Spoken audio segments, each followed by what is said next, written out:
What's up, everybody? How we doing, man? It is your boy Q, and you are live now with Black Cat Panther Podcast. I have to say, we have a lot of stuff that's coming up, man. This week is Buffalo versus Carolina, and yeah, what to expect, what not to expect. You see it in the thumbnail. You already see what time it is. Shout out to my nigga C, man. What's happening, fam? Man, you already see what it is, man. As my constituent Unc has done so well earlier, it's hard to follow up such a great show after that. But we're going to try to do a little something, man. We got a lot of topics tonight. We got a lot of stuff going on, man. Matt Rhule praises Baker Mayfield for 3 key areas of growth. We will go over it.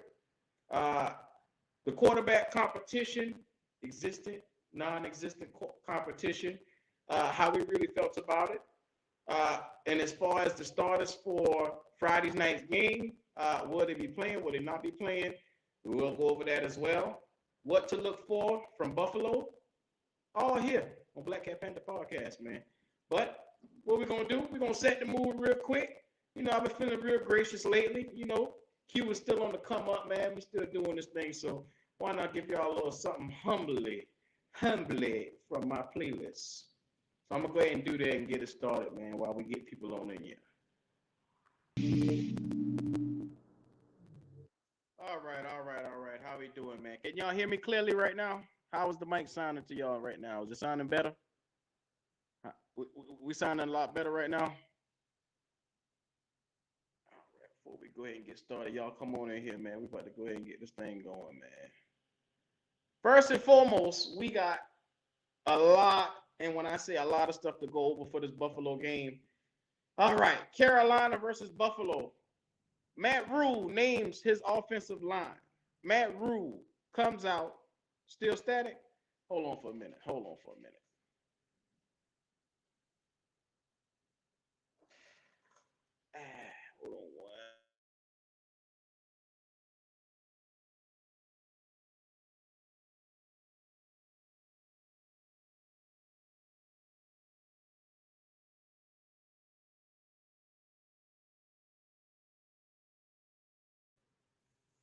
How we sounding right now? How was that right there? Is that much better? Is that a little bit better, or what we got right here? That sound better? Man, first of all, Carolina versus Buffalo, Matt Rhule names his offensive line that's going to be stepping out there. Matt Rhule names his offensive line that's going to be trotting out there for Friday night. Still the same? Okay. Hold on. I'm going to fix this real quick and in a hurry.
All right.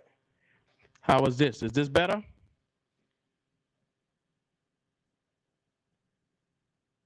Working on my technicals, getting my technicals together, but I think this should be better. All right, man. What's up, man? Yes, sir, Unc. You already know what time it is, man. You already know what time it is. Your boy is in the building trying to get this thing going. My mic want to fight me tonight, but it is what it is. My mic want to fight me tonight, but we're going to keep it.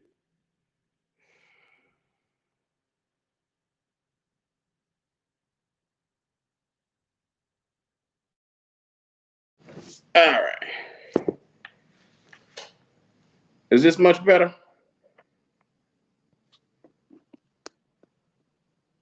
Is that much better for y'all?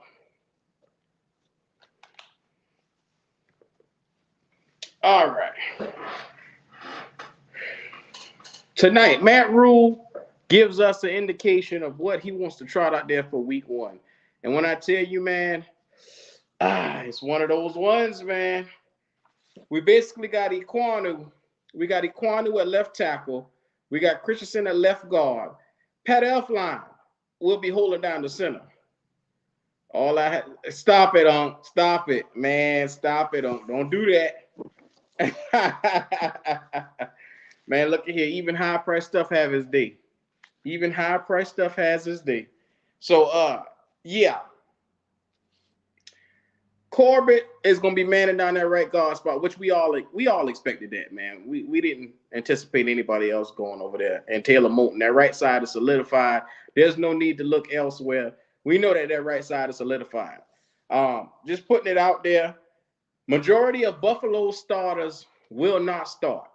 Josh Allen, a lot of the crew, and this is where I wanted to really dictate how we look against them, because everybody knows that Buffalo has a scary receiver set. Oh, my God. I wanted to see Stephon Diggs and Gabriel Davis together because, last year, both of those guys put up over 1,100 yards each. I mean, that's ridiculous. But we will get to see Jamison Crowder, Isaiah McKenzie, 2 really great receivers, because Buffalo almost got a 4-headed monster. I'm just letting y'all guys know that. They got a 4-headed monster at receiver. From what I understand, Isaiah McKenzie is damn near unguardable in the slot. So I'm interested to see how well our cornerbacks can take into trying to guard these men one-on-one. And I'm going to let you know right now, Buffalo's corners are having shits and giggles trying to keep this guy down, trying to contain Isaiah McKenzie because of his speed, his elusiveness. So this will be a test for our defense to see how well on the inside can we start containing, and will we actually look like a number 2 defense. We're going to see what this defense is made out of against Buffalo, against, their number 2s and their number 3s. I took my time. Buffalo has a beautiful roster inside and out. I took my time. Case Keenum will get the start. Jamison Crowder will be out there, like I said, at receiver. Isaiah McKenzie is their slot receiver. We need to see how we can really limit those 2 guys right there. Who are we going to put on them? Well, Action Jackson is going to get a little bit. He's going to get a little bit of stretching out. You say a 5-headed monster. Man, we got a 5-headed monster, but Keith Taylor got stretched out last time, so you better bring that down to a 4-headed monster. I'm curious to see, like I said, can Dante Jackson match up with Isaiah McKenzie? That's going to be matchup number 1 in that backfield that we need to pay attention to. If you are a fan, keep your eyes open to that. Jamison Crowder, I want to know who's going to be on him man-to-man. Man-to-man, our best corner is going to get it. We need to pay attention and follow this guy from one side of the field to the other, because like I said, if JC is going to start, I want to see how well JC keep up with him. I want to see how durable that foot is. I'm curious to see what this defense is going to look like trotting out of there against a real team like Buffalo. So before I get started, I'm going to go ahead and say it again. Thank you for all the love that you've been showing. If you haven't already, minus the technical difficulties, go ahead and like, comment, and subscribe, man. Show your boy some love, man. We about to get this thing started. We about to crank it up, because there are a lot of stuff that we need to take a look at that's going to be coming up Friday night. And if you haven't already, go ahead, get yourself straight for that live watch party. It's me and your boy, Unc. We're going to be doing it. As you see it scrolling at the bottom of your screen right now, the Cash Apps are there. Go ahead and have your place in line. We will be doing it in the Discord. So I will have the Discord link at some point in time going up.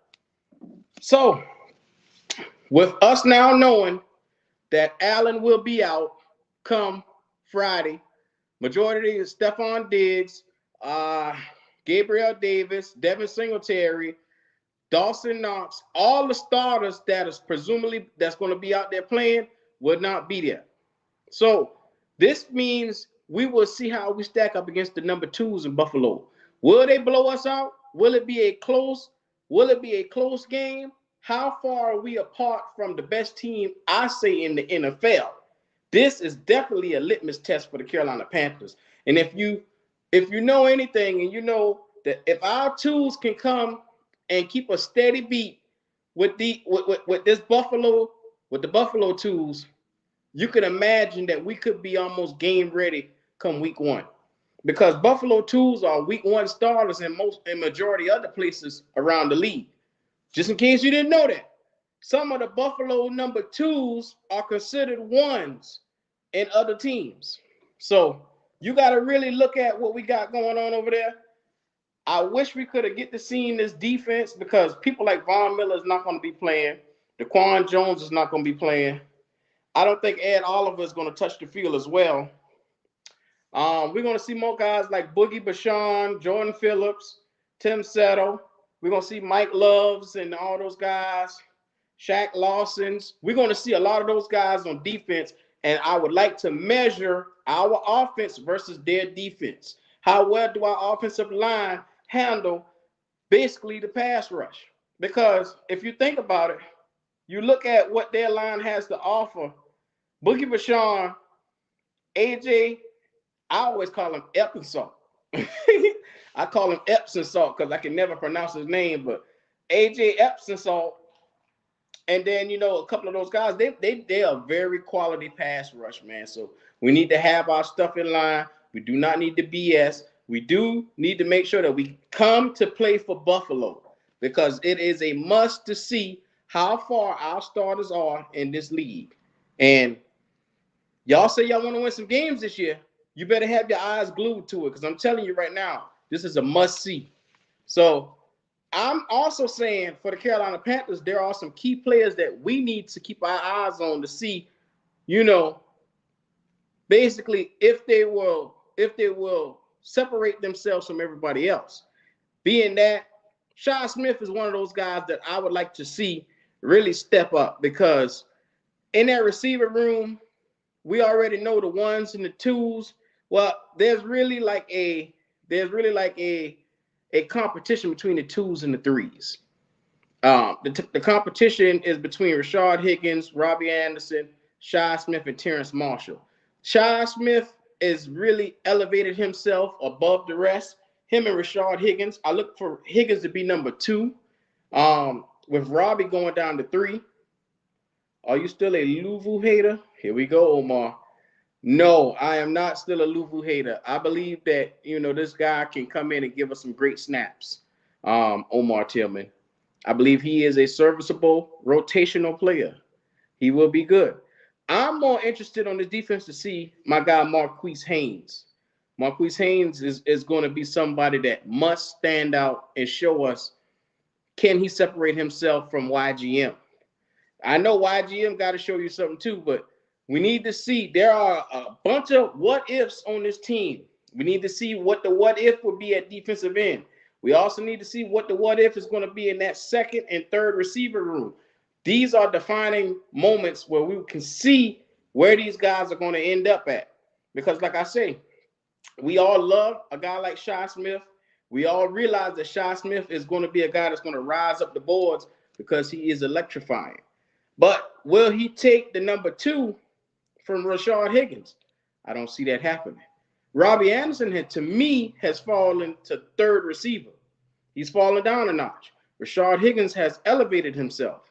So I'm here to tell you that this is going to be an interesting game to watch because come week 1, we will be looking at the Cleveland Browns. And I'm telling you, man, all signs point up north.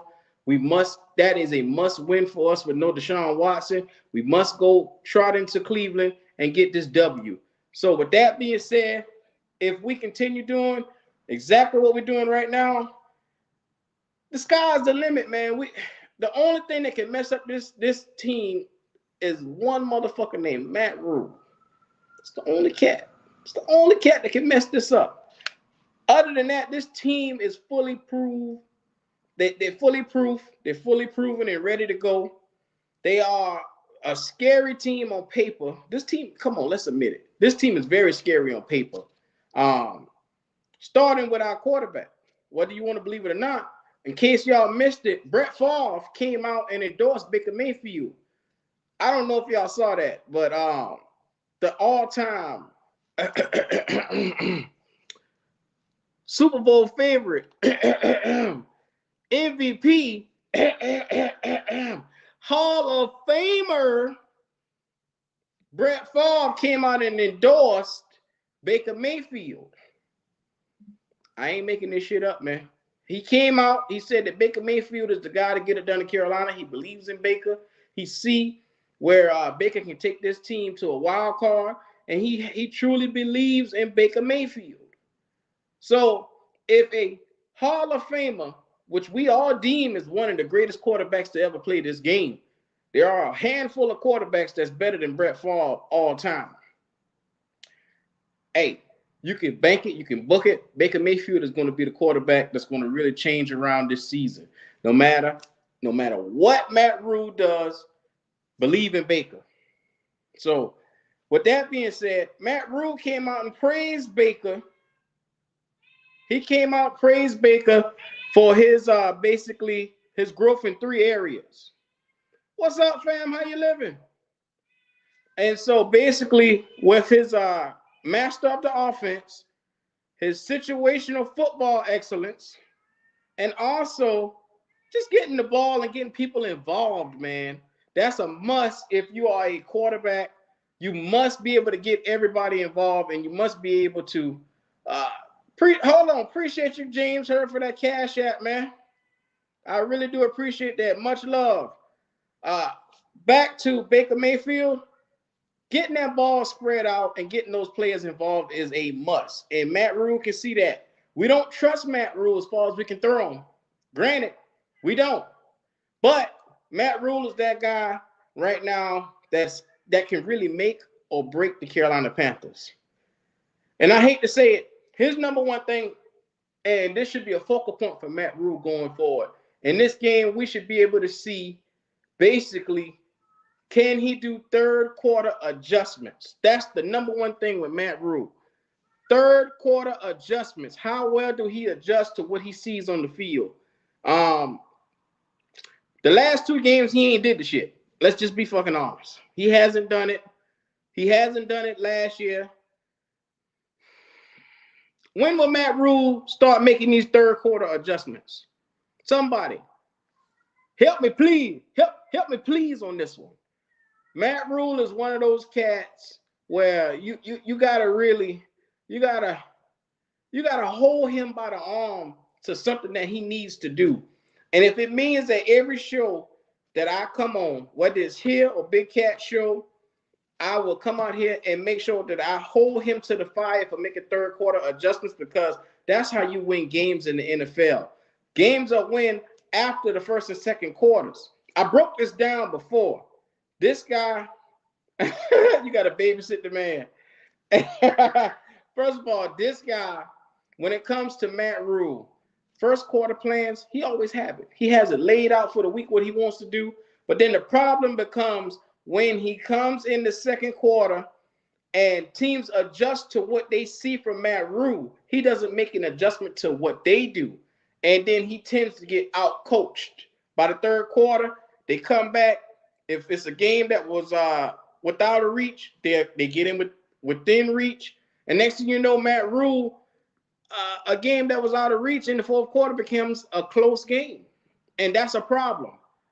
Matt Rhule being out-coached in these games could be a major problem for us this season. And yes, Antoine, unless you hit it on the head, he has a lot of help in the coaching room this year, but it don't mean shit if he don't get there and actually ask for help from these guys. Because I don't think McAdoo is the type of guy that's going to go out of his way to make sure that Matt Rhule learns something that he should already know. I don't see that happening. If it's something that Matt Rhule is supposed to know, like third quarter adjustments, McAdoo isn't going to do that because he knows if Matt Rhule is the first one out, he might be the first one considered for a head coaching job. Why the fuck would I help him?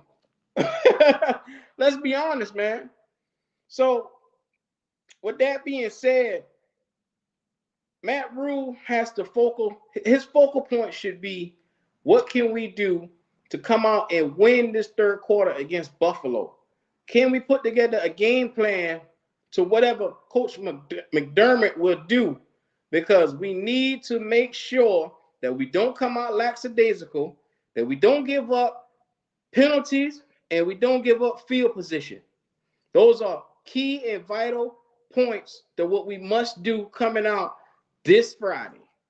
So I'm going to be honest with you guys. I'm going to have my eyes and ears open. I know Matt Rhule is not going to do the shit, but I'm still going to hope anyway. I'm still going to hope it. Because for some reason, no matter how bad the game will get, I'll still sit here and say, I'm giving Matt Rhule the chance to fix this shit, man. Hey, Antoine, he talking about McAdoo might fuck Matt Rhule over to get that head coaching position.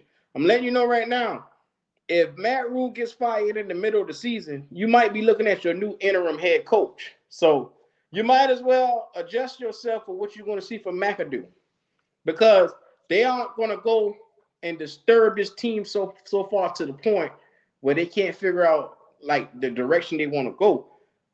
If they get rid of Matt Rhule within the first 6 or 7 games, if he starts losing, you best believe, you can bet your sweet ass that McAdoo is going to be the interim head coach. So, with that being said, there's a lot of takeaways that we must look.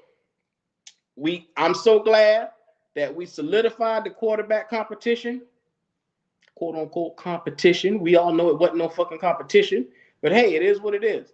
It's been solidified. He finally had the nuts to come out and say that Baker is that guy.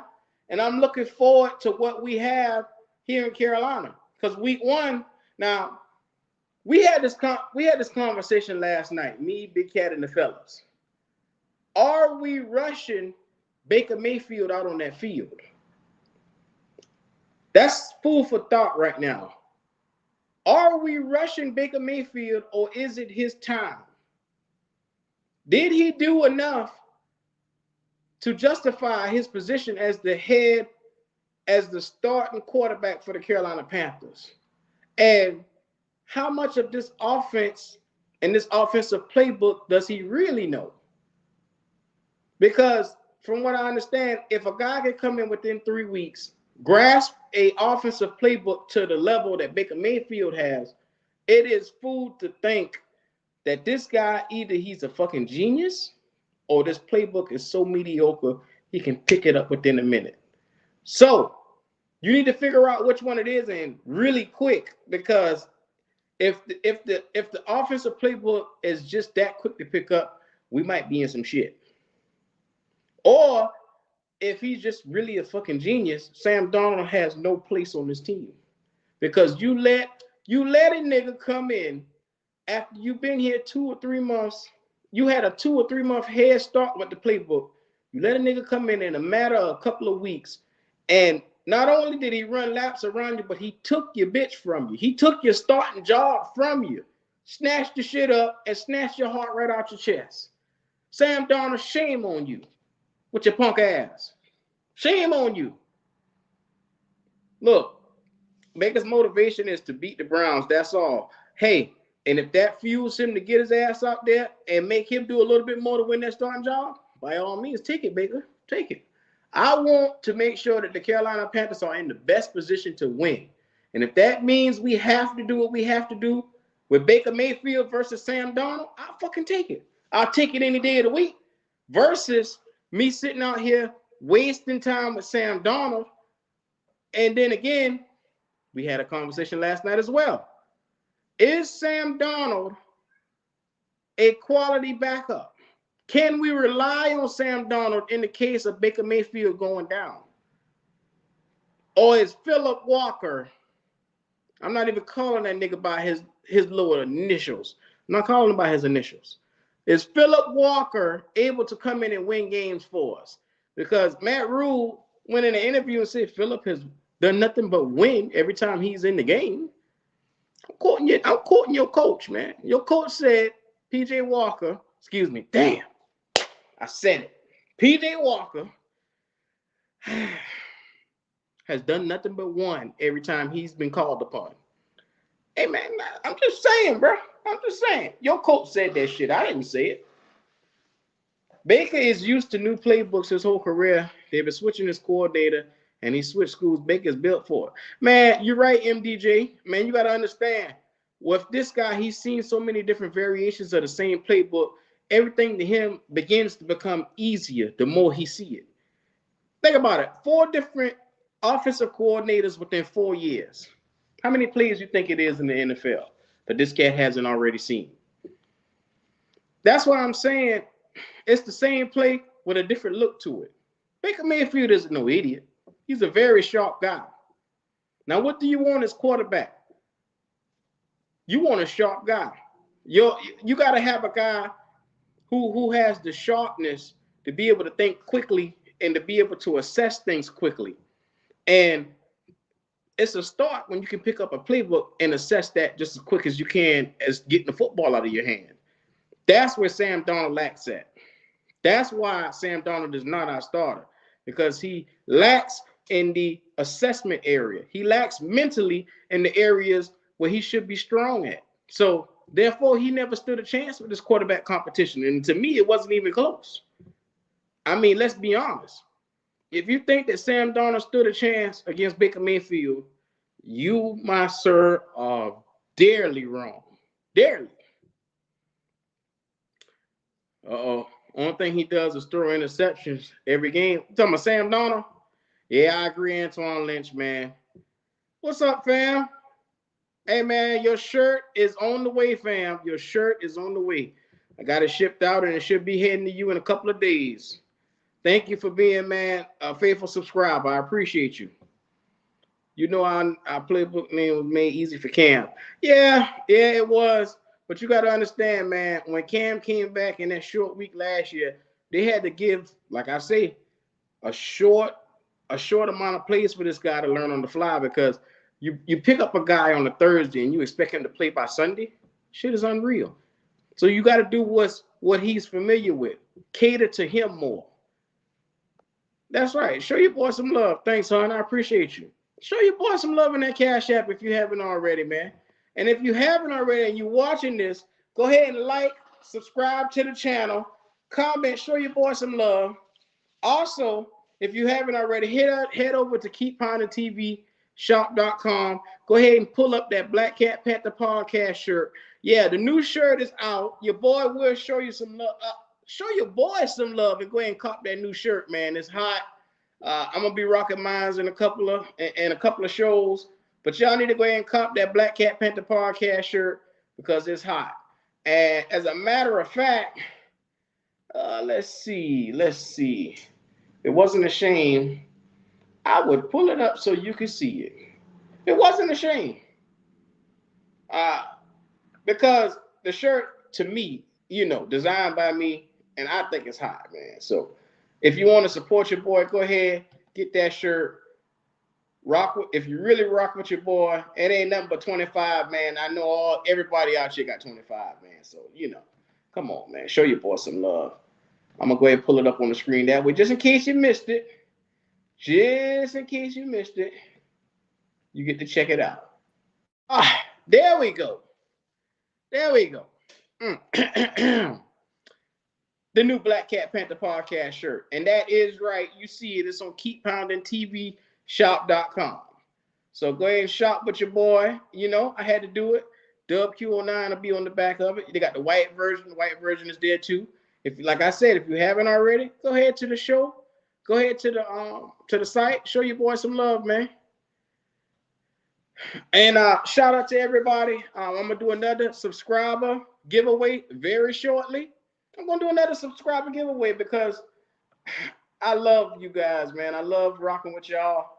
Y'all really show your boy some love. Yes, sir.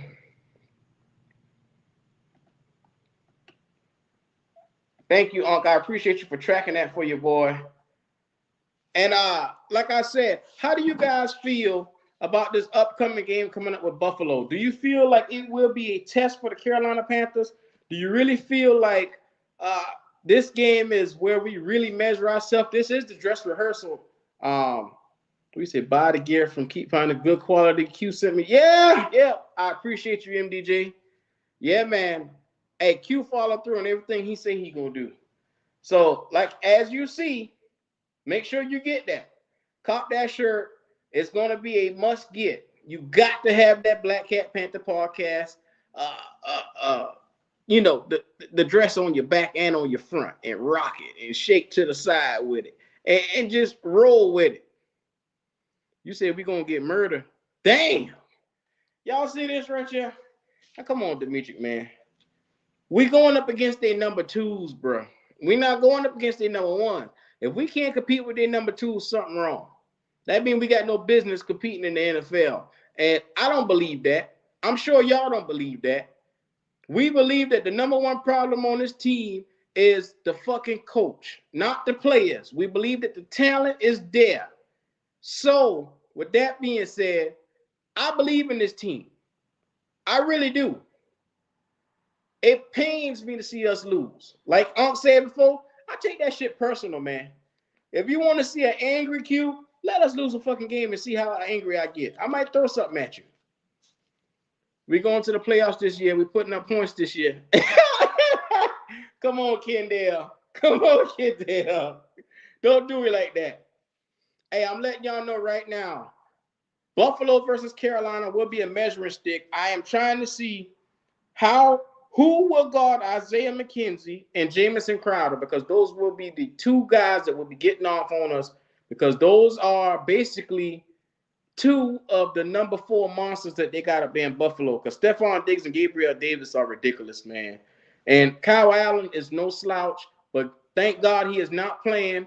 We will be seeing the backup in Buffalo, which he don't pose a threat to anybody. Case Keenum ain't doing shit. Nobody believes in Case Keenum. So the preseason do matter. Look, the preseasons do matter, fam. You got to understand, each game now going forward will be a measuring stick for when we get ready for week 1. I'm very intrigued to see how well we step. Because don't y'all deem Buffalo the best team in the league? Don't y'all deem them the best team in the league? If y'all deem Buffalo the best team in the league, you need to have your ass glued to this game to really see how we match up against them. Now, I'm going to tell you right now, we're going to get out coached, because McDermott to our boy Matt Rhule is like a fucking night-day difference. I just hate to say it. I'm going to be truthful with you. It's going to be a damn night and day difference. But as far as the talent that's on the field, I believe truly we match right up with them. And if Allen and the starters isn't playing, there's no reason why we can't at least compete in this game and possibly try to steal one from Buffalo. We all understand, preseason games don't matter. But mentally, this game would matter if we were able to pull it out, because it'll give us a little bit of momentum going into week 1 against Cleveland. And whether you believe it or not, momentum is very powerful once you get it. So if you want to capture some momentum, we got to go out there, compete against these guys to see where we at. That's all I'm saying, fam. I'm not saying we're going to go out there and win this game. I just don't want anybody to get hurt, first of all. And I don't want to lose this game to bad coaching play. Because you guys saw that 4th and inches last preseason game. Matt Rhule entirely missed the mark. That's what he did. He missed the mark. So, bet you got Buffalo. Come on. Week 1, we got Cleveland coming up. And I have something special for you guys. I will be doing a special collaboration. I will keep you guys posted. I have a special collaboration coming. It's in the mix right now. And we're going to actually have a Cleveland podcaster on the show. And we're going to really dig into what the Cleveland Browns do and see how well they stack up against us. So if you aren't, I know that I am excited for week 1. It's time to measure this team and see how far we are apart. So, hey, all I'm saying is let's not give up on the team right now. We can give up on Matt Rhule, but let's not give up on the team. Fuck Matt Rhule as far as I'm concerned. I could give a damn about what he got going on. But as far as the players, I'm still there with them. 100%. And so I'm letting y'all know right now. Oh, Lord, somebody said Rhule can't coach his way out of a wet paper bag. You know what the sad part is that's possibly true. What we need to do is we need to make sure, one, nobody else gets injured. We need to also make sure if they are injured, we monitor all our injured players. And I believe, like Bradley Bozeman is going to be out. We all know Pat Elflein is going to be taking snaps at center. But in the event that Pat Elflein goes down, there is another guy that can play center, and Unc alluded to it earlier. Cade Mays is a made man in the interior offensive line. For anybody that needed to know this, Cade Mays is a made man on our interior offensive line. I'm letting y'all know, in Tennessee, he did snaps at guard as well as center, and he was a very serviceable center. I'm even going as far as to say as his talent is better than what we can get from Pat Elflein right now at center. So Cade Mays is a guy you need to keep your eyes on. They will be giving him some snaps at center because Matt Rhule just realized that this guy played center in college. How the hell you didn't know that? How you the coach and didn't know that? I've been telling this nigga this shit since we got Cade Mays in the draft. And our coach didn't know that up until last week. Well, let's try him at center and see how he do. Nigga, he better than Pat Elflein. What are we talking about here, Matt Rhule? With the dumb ass? I try not to go to Matt Rhule way. I try not to get wound up. But Matt Rhule gets me there. Matt Rhule gets me there, man. I'm not even going there with him tonight. We all got to make sure that Matt Rhule, whatever you do, because I did a video, the last video, possibly Matt Rhule is the worst coach in the NFL currently. And it's no fucking joke. This man is an entire, and I mean this with every ounce and fiber in my body, he is a pure D-jackass. Can't make this shit up. You cannot make this up. I'm so ready for Rhule to pack his motherfucking bag because if nothing else, this bitch is casket sharp. David Tepper, if you are watching this, watch this sorry motherfucker on the sidelines when he get out coached in the third quarter. Every fucking game he gets out coached, and I'm sick of this shit, man. You right, Unc? He don't know shit. What his dumb ass? I'm trying not to get angry. Hey, Dimitri, this cat is, when I tell you, one of the dumbest son of a bitch I ever seen. He is with every ounce and fiber in his body. And this is truly what he is. He's a functioning dumbass. He can't evaluate talent. He can't coach.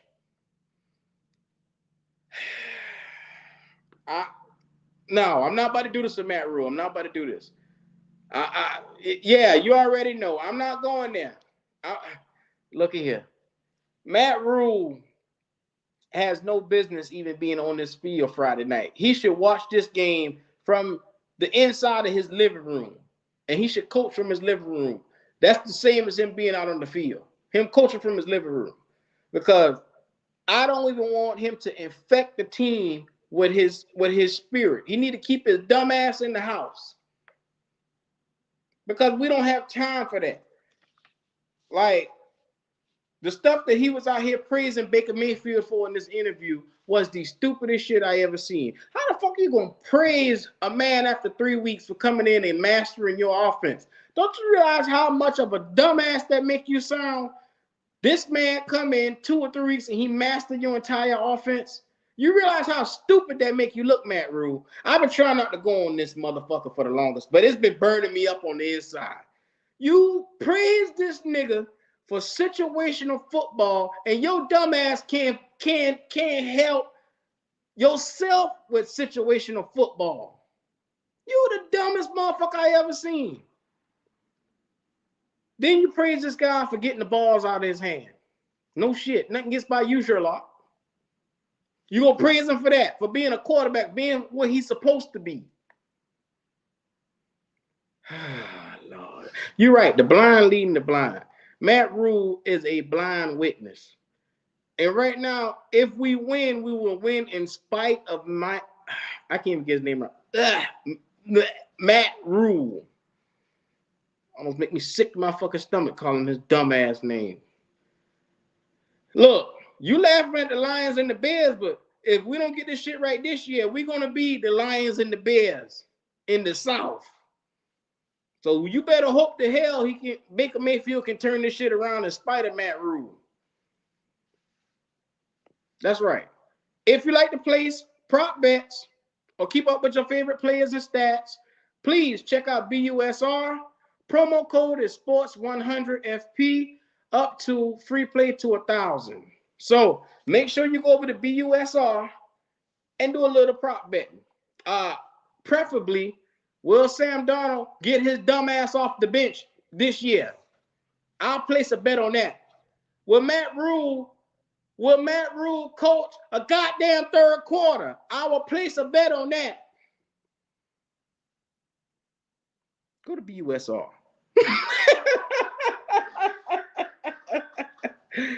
Hey, you're right, Kendall. That's why we need a good quarterback we need a quarterback that can be a coach on the field. But you know what, man? I have to say, man, shout out to Brett Favre. Brett Favre went out and endorsed your boy Baker Mayfield.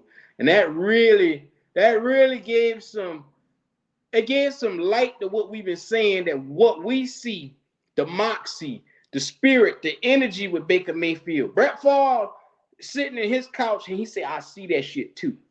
Baker Mayfield is that guy. And Brett Favre was like, man, if the Carolina Panthers want to win, they made the right choice in making Baker Mayfield their quarterback. So I'm letting y'all know right now, that was the right choice. If you want to win, that is what you needed to do. So join in on the wagon this year. To all fans that's watching, if you aren't a Panther fan right now, come on and join us in. We are not the Bears. We are not the Lions. We are a better franchise than that. We have some clown shit going on from time to time, but don't judge us. Don't judge us. Don't judge us. Give us a chance. We are a work in progress. We just got to get this one motherfucker named Matt Rhule out of the way with his dumb ass. Brett Favre, food stamp Favre. Oh, come on, Shirley. What you doing?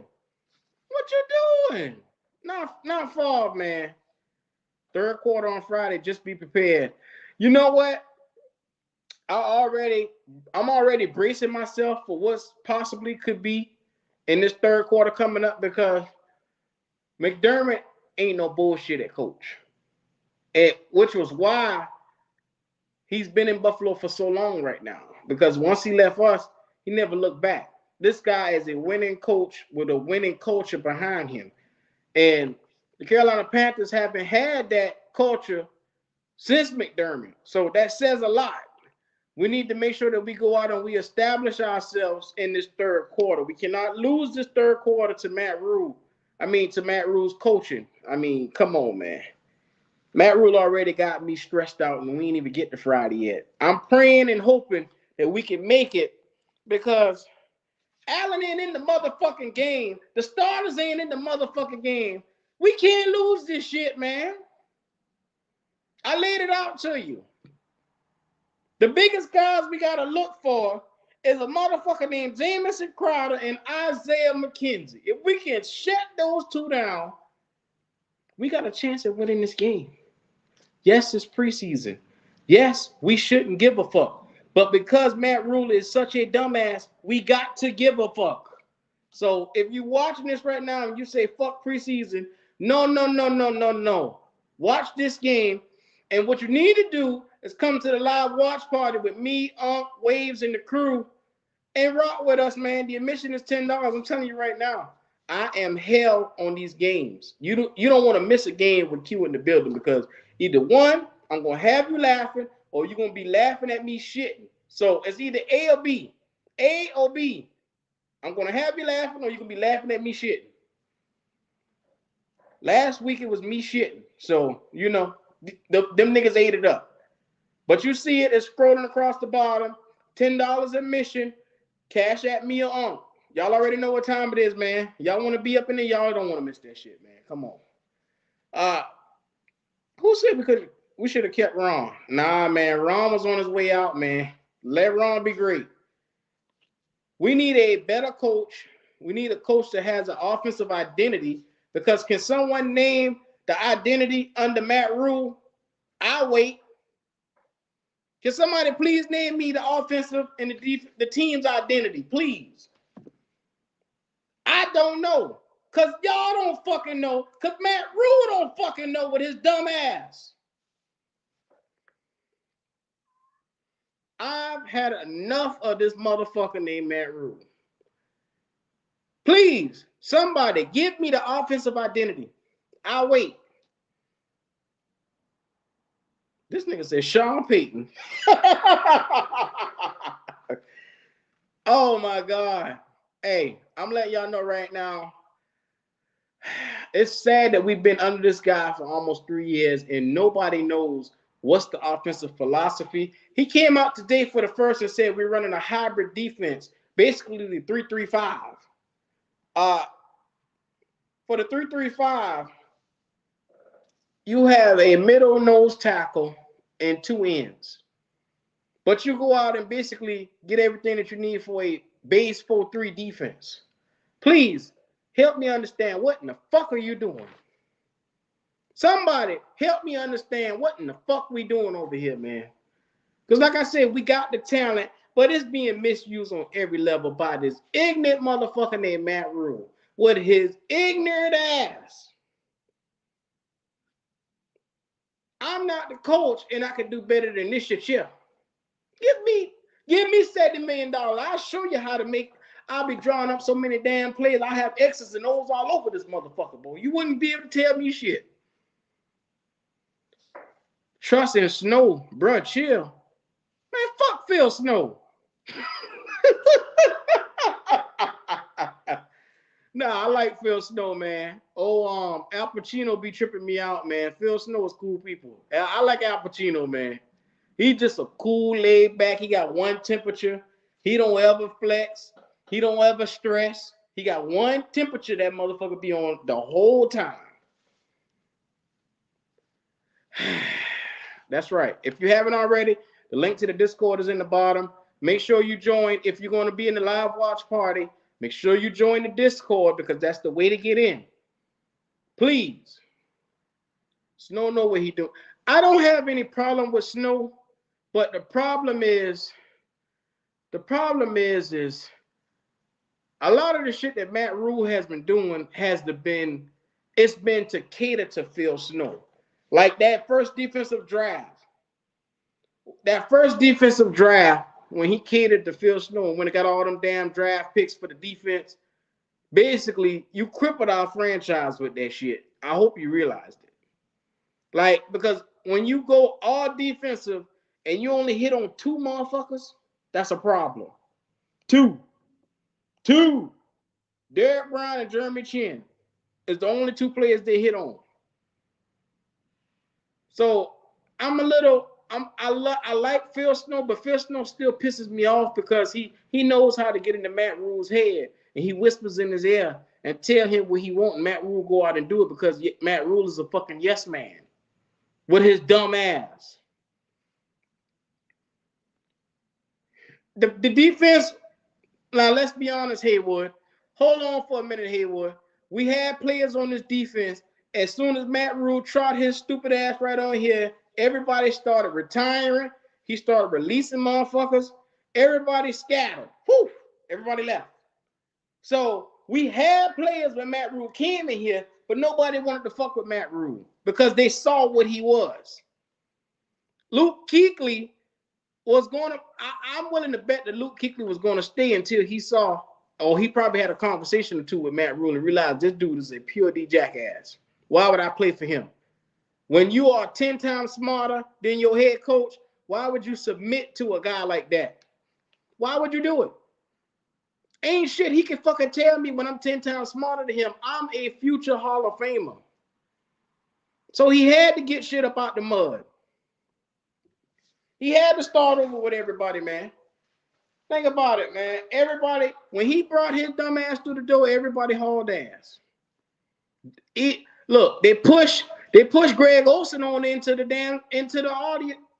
They push him right on in there, and he started doing audio games. I couldn't think of the shit just now because Matt Rhule has that effect on me, man. He really gets me flustered, man. I hate to say it. When Ron changed that defense, that was the beginning of the end for Luke. Well, I'm not going to say that because Luke still flourished under that defense. I mean, when you still contribute in the mighty way that Luke Kuechly did, there's no defense that Luke Kuechly can't be in and not adapt to because he's just that great of a talent. Probably the greatest first step that we have ever seen from a linebacker. Urlacher was never what Luke Kuechly was, and he said that himself. And we all know how great of a linebacker Urlacher was. Luke Kuechly is the greatest defensive player to step foot in Carolina. And I'm willing to put him over Julius Peppers just because that's just how great he was. Now, Pepper in his prime was hell. But goddamn it, Luke Kuechly, Pep was never a defensive MVP. I mean, come on, let's be honest, man. Let's be honest. Luke Kuechly is the best defensive player to step foot this side of Mississippi in a long time. So I'm under the impression, man, you got to understand what you got in players. And Matt Rhule didn't understand. Coming in, he wanted to make changes anyway because he really wanted to dial down this team because he didn't want any players with personality. He wanted to get everybody out. He didn't want none of that shit in there with him. And so with that being said, when a coach come in and he want to change everything, your choice is to look by and say, do I really want to fuck with this cat or do I just want to bounce? And everybody said, fuck it, let's go. We had a draft heavy on defense and yeah, but see, after that draft, Luke stayed. And then after he saw that draft, Luke hauled ass. So that's why we never got a linebacker because the smarter thing for them to do was to get a linebacker. Donovan, yes, Peppers was in the league way longer than Luke. Yes, I realize that. But who is the greatest defensive player to ever put on a uniform? You don't think so? Even with 8 seasons under Luke Kuechly, 7-time All-Pro, defensive MVP, you think that Peppers is all around more decorated than Luke Kuechly? You talking one of the greatest linebackers of all time. In 8 years, this motherfucker retired at 28 years old. Let that sink in. Had well over 1,100 tackles when he retired. Hall of Fame numbers in 7 fucking years. It's never been seen. That's never been seen before. So you got to look at it.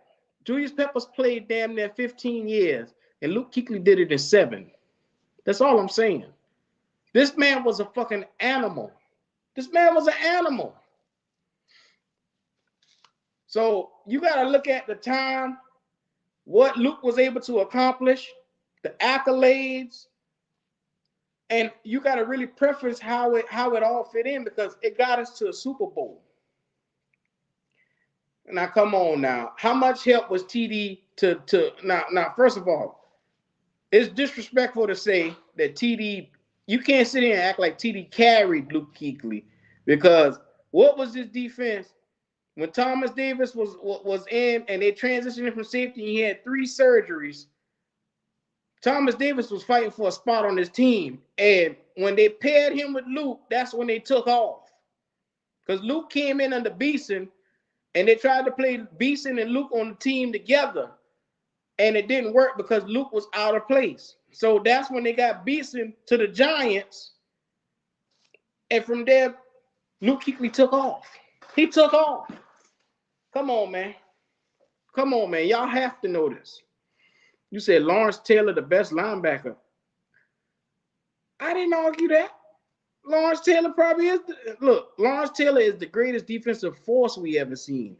Luke Kuechly is the best linebacker. Because think about it. Lawrence Taylor did nothing but pass rush all day long. All day long. This bitch is coming for the quarterback. So you talking two different eras right here. They were asked to do two different things. Luke had one hell of. Come on, bro. Here we go. Haywood McCree said cap.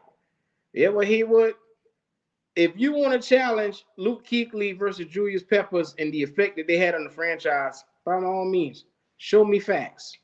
That's all I ask you to do. You can cap this, you can cap that, you can cap my black ass. The defensive line was nasty too. Yeah, I agree. But man, I just wanted to come on today to give us a preview to what's to come with Buffalo. I'm so intrigued by what we have going on, man. I just hope that this guy, Matt Rhule, don't mess it up. But all the starters, if you haven't heard, will be out for this Friday. So we will be going up against their twos. And most of the people know in Buffalo, all of their twos are considered ones on other teams. TD was good before Luke. Come on now. Come on, bro. Let's not do this. TD had one good year because you remember he had consistent years of being hurt before he got paired with Luke Kuechly. Now let's not do this now. Let's not do this, Haywood McCree. Did you watch this shit back then, or are you just speaking out the side of your ass? Which one? Which one now? TD, Lonzo, TD was a dog. I'm not sitting here saying he wasn't. But before Luke came, we had Witherspoon, we had Anderson, we had Beeson, and you gotta look at the linebackers that we had in that era of TD. TD stayed hurt. He stayed hurt because he transitioned from safety to linebacker. Come on, man. Luke was getting hurt too. Who said that? Luke had concussions and still had fucking 100 tackles every season. Man, y'all got to cut this shit, man. Y'all boys just talking out the side of y'all ass now. Yeah, I remember. Beeson was a top linebacker. But then Beeson fell off a cliff in the middle of one season, man. It's the damnedest thing. Right before what led them to take Luke Kuechly was Beeson kept getting hurt. Every time you look, he kept getting hurt and hurt again. And then you look around, Thomas Davis kept having the ACL surgery. So we needed a linebacker in the worst way. And that's what led them to take Luke Kuechly. Now, granted, everybody remember when they picked Luke Kuechly, nobody knew what the fuck they been thinking. They were like, why did they pick this guy? The fans was in an uproar. If I must remind you motherfuckers, y'all didn't want Luke when they first got him. Now, all of a sudden, y'all all on Luke. Donald Vaughn talking about we on your ass. Man, kiss my ass, Donald Vaughn. Oh, come on, man. The fuck you talking about? You a crazy motherfucker to think that Peppers all time is better than Luke Kuechly and his impact, man. Cut the shit, man. I don't know what the fuck wrong with you. I just felt like entertaining it for like 5 minutes. We got time. Luke gave up. He got paid and ran off. Donovan. Yeah, nah. Y'all look at this shit. Look at this shit right here. He opened up the side of his black ass or whatever color his ass is and showed it. And he knew that shit be funny. That's why he did that. Silly shit, man. You're right. You're right. Now, this the shit I'm talking about. This the shit I'm talking about right here.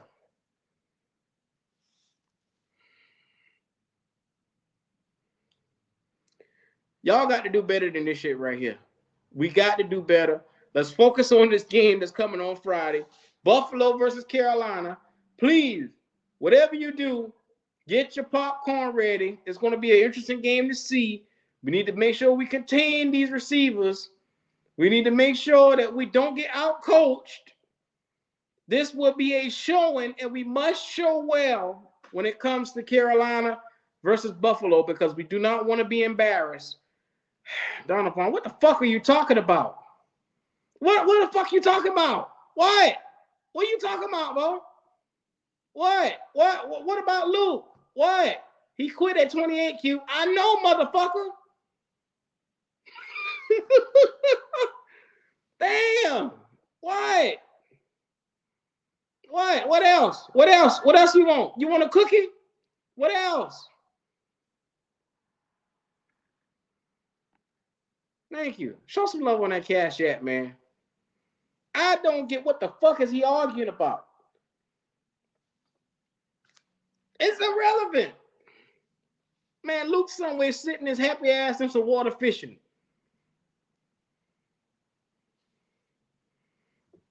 Oh my God. Now he calling games for the Panthers, but you know that's not here nor there. But let's be honest, man. You say ain't nobody saying nothing about Shaq Thompson. Damn yeah. Oh Lord. Did this open up a segment to all our linebackers that's staying hurt? Is that what happened just now? Is that what we're doing? Somebody, please let me know what's going on. Donna, you have clowns. Yeah, man, Donna, I don't know what the fuck you on. You say because he got paid, he hauled ass. The man was dealing with concussions. What do you want the man to do? Risk his fucking health for your ass? You want this man to go out on that field and die for your dumb ass? That what you want? Do you really want this man to die for you? Y'all motherfuckers crazy, man. I wish they would give me the option, hey, you got to quit your job or you'll die. Bitch, I quit. I quit tomorrow. If that mean I get to live longer, I ain't fucking with none of that shit. You give a damn about football. Yeah. I could give a damn about it. I'm not dying for this shit. I don't blame Luke Kuechly. I could give a damn about how y'all feel about it. Hey, man, best wishes to Luke Kuechly, man. You know, we proud of you. I'm proud to say that I got to see you play in my era. You are one of the best linebackers to ever suit up. Fuck what he talking about. You, to me, are the GOAT at linebacker. That's just how I feel. That's my personal opinion. Still jealous of the Panthers? Yeah. Anyway, if y'all guys got anything y'all want to get at me on, I will open it up. The StreamYard is open for anybody that want to come in. You know, tell me how you feel. Maybe Donald Vaughn want to come on here and open his ass up and tell us something. Since you feel so passionate, since you're so fucking passionate about whatever the fuck you talking about, bring your ass. Bring your ass. Other than that, if you don't want to bring your ass, then I'm going to call it an early night. I'm going to send you a Cash App. Yeah, you damn sure better. For all that stress you put me through.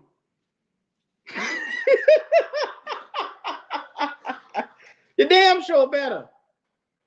Boy, I said, you chased my ass down. Make sure, if you haven't already, you're watching this, go ahead and like, subscribe to the channel. I promise you my show was never like this. This is one anomaly. I couldn't get that shit out. This is one interesting show. Zoe in the building. Here we go. Yo. Q, what's up, Q? Man, how you living? Straight. Q, what you were saying about Thomas Davis? I didn't say shit about Thomas Davis. I said he had 3 knee surgeries, and somebody said that, I think the question was, I think they asked was Thomas Davis balling before Luke Kuechly, and I said he was in the injury funk before Luke Kuechly. But let's be honest, we all know that.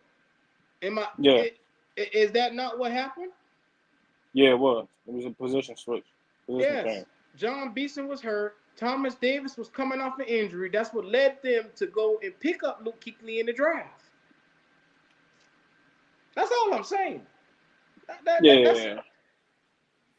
agree with that. Donovan, don't run your ass on to the house now. That nigga said I got to work. That motherfucker tuck his tail and haul ass Lonzo. That nigga started kicking it. Yeah, because he said that Thomas Davis was balling before. You gotta remember, he came in as a safety his rookie season. And then 3 seasons in a row, he got hurt at linebacker. I mean, damn. Come on, man. What do you want from the man?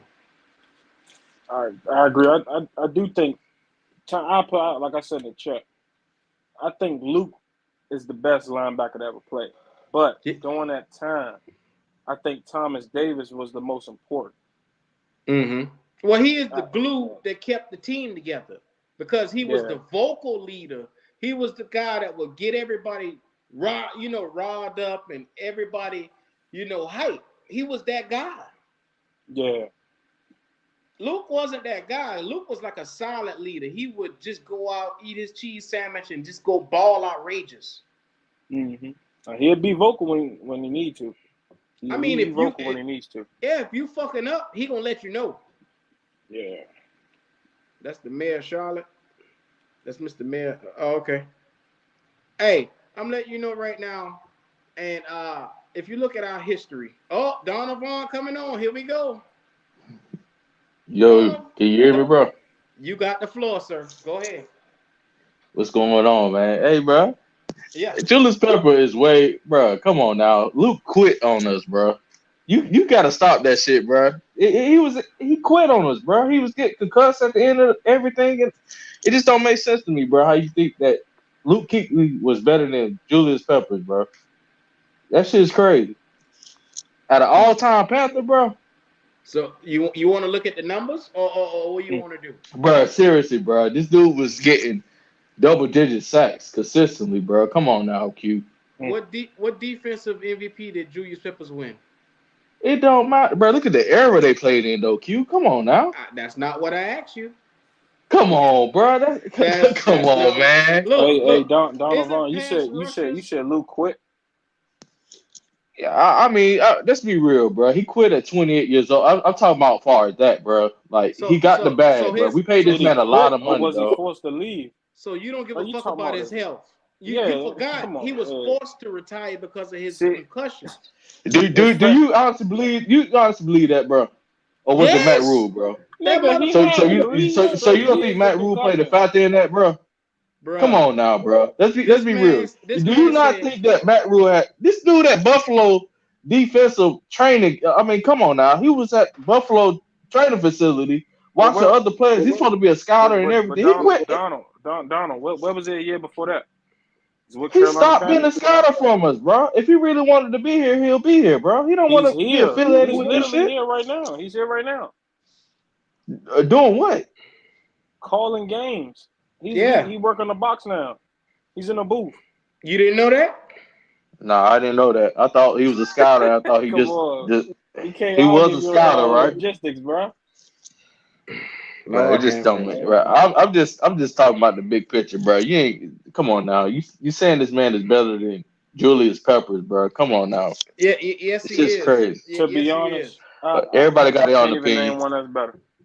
Now, Julius Peppers was a dog. I can't. Bro, you can't. Yeah, come on now. Look, Julius Peppers was a dog.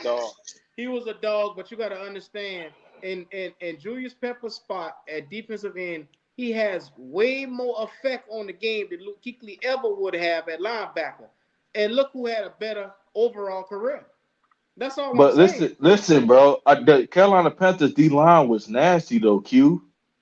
And Julius Peppers didn't have Mike Rucker and Brinson Buckner. That's not that motherfucker had help. What you talking about? He did. Dan Morgan at linebacker. Come on, man. He did. This nigga had no scrubs. He had Chris Gamble, Mike Minter. He had Dan Morgan. This motherfucker had an all-time team around him. Bro, the game was different, though, Q. No, I'm not gonna let you do that. No, sir. Oh, No, come sir. on, man. I'm not letting you do that. This Come on now, motherfucker man. had all-time players around him. He has no choice but to get single team. He didn't get double team like that. Oh man, come on, bro. Man. Brinson Buckner, Mike Rucker, Julius Peppers. Who you gonna double team? I'll wait. So all them guys better than Star Lotulelei and I can't hear you, bro. Well, Star Lotulelei barely. Come on, don't do that, man. Don't make me shit on Star. I'm just no, so you saying so you gonna say Julius Pepper the year we went to the Super Bowl, right? Yeah. And you saying that defense was better than the 2015 defense? I did not say that. That's not what I said. All right then. So okay then. So I mean, what are you saying? Hold up. What's the fucking question? Because the way you posed that shit, I'm trying to understand how you said it. Oh, you saying everybody on that D line with Julius Peppers, right? You saying that, right? That So was you saying all-time defense from 2003, if that's the year you're talking about. We talking about what? Who the what best you talking about? defensive Panther ever? That's what we're talking about, right? Boy, you got me lost. Oh. The best defensive Panther of all time is Luke Kuechly. That's your opinion, bro. You put the poll up. You speak for itself. I can't pick one. Julius, you sound crazy, bro. It's hard as much as I love you, Luke. It's hard to pick. I love Luke. I mean, you can go either way. Because Julius, that nigga, he was a dog, bro. He was a dog, bro. He was different, bro. Yes, he was. But Luke is the smartest linebacker ever. Like you won't. I won't go as far as say the best. I don't think he's the best. I just think he's the smartest linebacker ever. I would pick him. I would pick probably one or two linebackers over him all the time. But I mean, it's really only one, maybe two. Like you could say Ray Lewis or either Lawrence Ray Taylor Lewis. you can put over him. Right. But Urlacher said it himself. You said Ray Lewis or who else? Or Lawrence Taylor because of his effect that he had on the game. Oh no, Lawrence got him. It was just a different game then, though, bro. It was a different game. Then. Lawrence Taylor was a defensive end. Tell you the truth. Let's be honest. Yeah, he ain't no middle linebacker. I mean, they had him classified as that though. So that's all I'm saying. That's all I'm saying, man. You gotta be more specific in what you putting out there. Yeah. Because if I'm looking at the best defensive player on the Panthers from all time, there's only a 1 and 2. There's either Luke Kuechly or Julius Peppers. There's no particular order how you want to put it. But I can say Luke Kuechly was the driving force with the Carolina Panthers. Peppers was not our driving force. Like Luke Kuechly, you could almost say he was a franchise player for us for years. Hey Q, can I ask you a question, Q? Huh? Hey Q, can I ask you a question, Q? What's up? So as far as offensively wise, now I'm not saying all time. I'm talking about all time. Okay. Not based on the stats, but talent wise, who do you think is the most talent offensive player Carolina has ever had? Steve Smith, without even question. Steve Smith. Q, you gonna laugh, but remember I'm saying talent wise, bro. It's you talking about? Well, hold on, because you could say that Stephen Davis had a better season than him in Carolina. Think about Stephen Davis with the 2,000-yard season he had. You remember that? You remember that? Yeah, that was back then. Yeah. Christian McCaffrey did the same thing, but he split it up. He had 1,000 and 1,000. 1,000 receiving and 1,000 rushing. So you can say there's so many ways you can go with that, bro.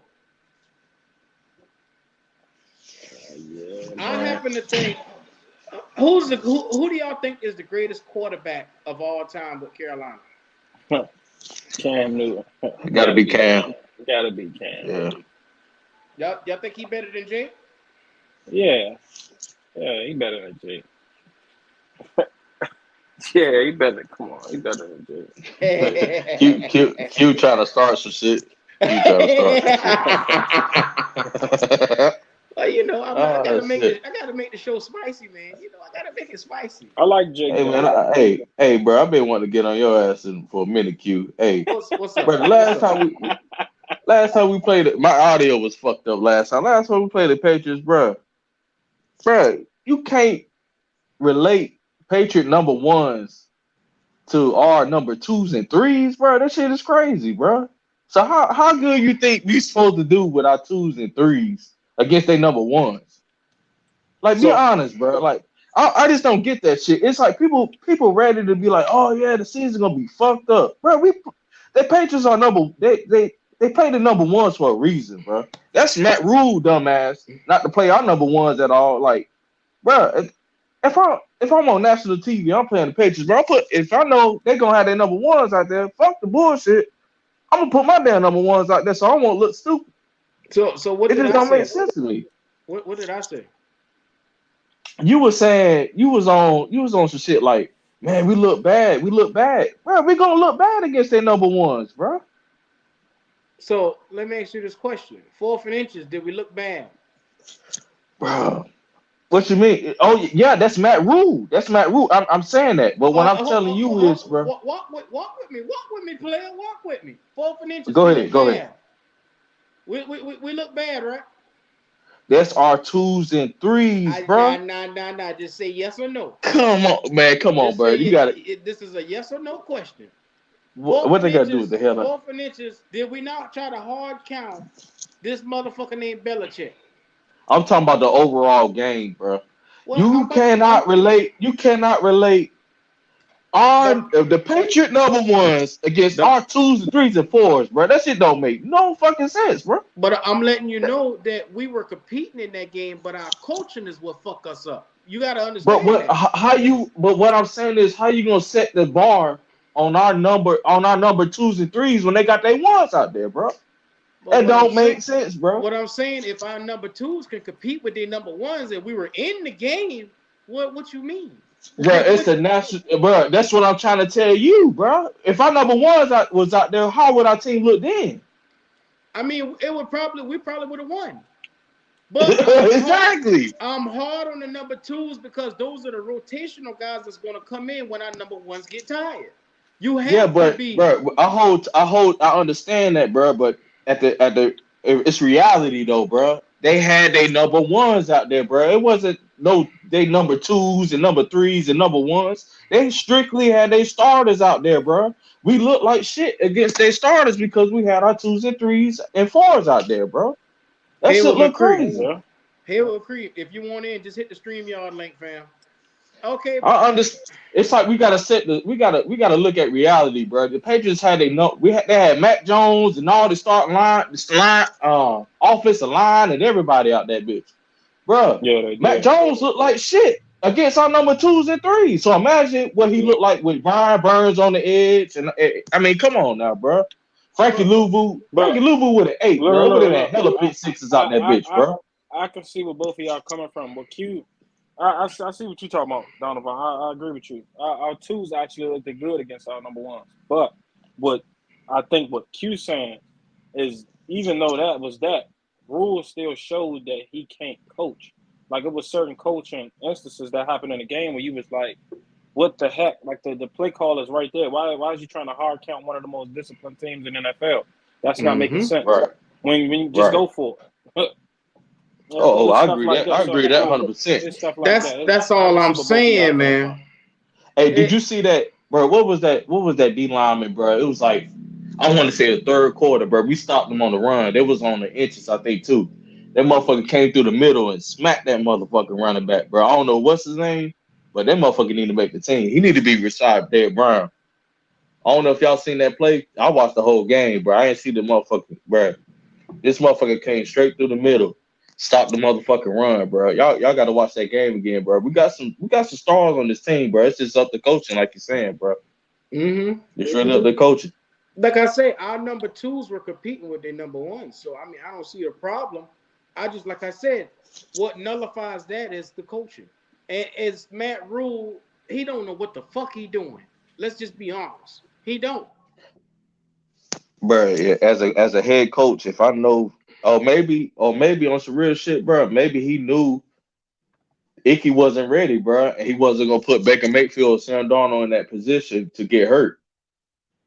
Well, and Icky was getting blowed up, bro. Let's be real. Like, maybe he seen some shit in practice, bro. That motherfucker probably seen some shit on that left hand side with Icky, bro. I'm telling you, something went on with that because ain't no way in hell I'm not gonna play my starters. And I know if Bill Belichick telling me, bro, I'm gonna play all my starters, and he played them for a little minute too, a couple series, bro. Well, So you know what I'm saying? only reason I can think why Wayne, I don't know. Only reason I can think why Wayne play is because of the animosity between both teams, and he understands how dirty their team could be. So he probably didn't want to risk an injury in that, and he probably, it's our first time being at home since last season in this preseason game, and he want to get a fan something to see. It could be one of those two. I think you're being too generous, Lonzo, because that's saying that Matt Rhule is a genius if you're thinking that way, and he is the total opposite of that. No. Let me ask y'all this: is the Bills playing their starters this week? No.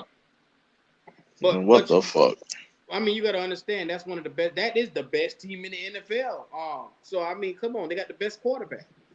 Man, don't let Big Cat hype you up with that shit, man. Bruh, I mean, who are you gonna take over them other than Pat Mahomes? Exactly, Pat Mahomes is way better than Allen. Allen always had a. I don't know. It's a 1A and 1B, man. It's who y'all talking about? Come on, bro. Let me tell you this, bro. I ain't even gonna, bro. I'm gonna get off this shit because I don't like neither one of their asses. On some real shit, Mahomes ain't never had a motherfucking defense, bro. He still beat Allen, bro. That speak values.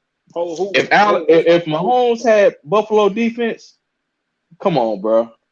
Oh, one of y'all said Allen the best. No, Q said that. Q said that shit.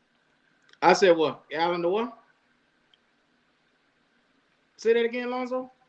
No, I'm just asking. Did anybody? So I think I must have heard it. Did one of y'all say Allen is the best in the league? No. I think that Allen is a top 3 quarterback right now. Yeah, I agree. I get that. I get that. Top 3. He ain't better than Mahomes. It's interchangeable. You could say it because Pat Mahomes done won a Super Bowl, but that guy is right up there with him. He right up there. Well, what I'm saying is though, bro, Pat doing it with no defense though, bro. Let's be real. This dude doing it with no defense. What was the Honey Badger and all those guys he had last year? Bro, what you mean, bro? Nah, you can't make an argument. Nah, come on, bro. Come on, bro. Buffalo come on, bro. The best defense in the league. Yeah, that's what y'all gonna do. Yeah, bro, you know that, bro. Come on, bro. Buffalo defense. You're not gonna say Buffalo. No. Come on now. You gonna say? But Donovan. He didn't have a bad defense though.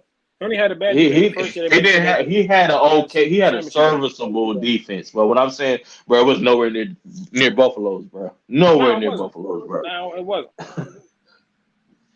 But nah, their defense not bad. Their defense is good now. I think the Chiefs got better in my eyes, but people don't see it that way. They got better receivers. Juju Smith-Schuster, and then they got that other cat. I can never remember his name. Valdez-Scantling. Valdez. See, I think when people look, they saying, okay, they lost Tyreek. They traded Tyreek for 5 picks. They got to look at what they did with those 5 picks.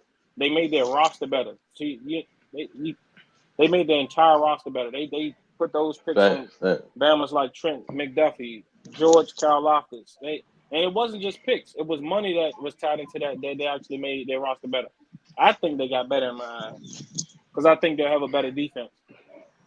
If you go on paper and look at their defense, they look nice.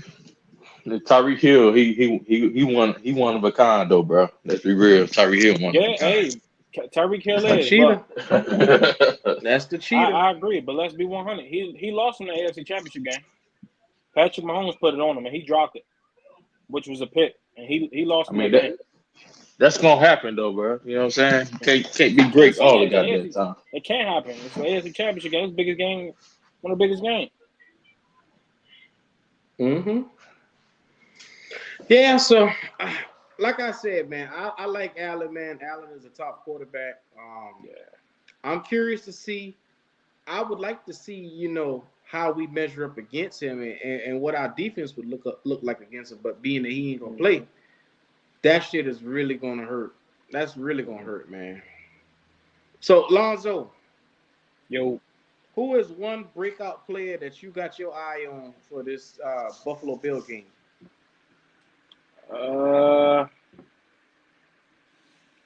Give me Yito Gross Matos. Damn. I gotta I gotta go with the obvious, man. I'm looking at him. I seriously that's one of the biggest concerns for me. Is that opposite of Brian Burns? I want to see how we are.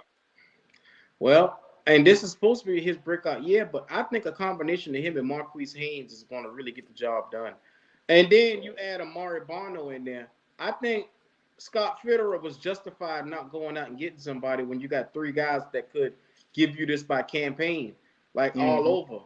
So yeah, I was a little premature when I was out there saying we need to go and sign somebody else.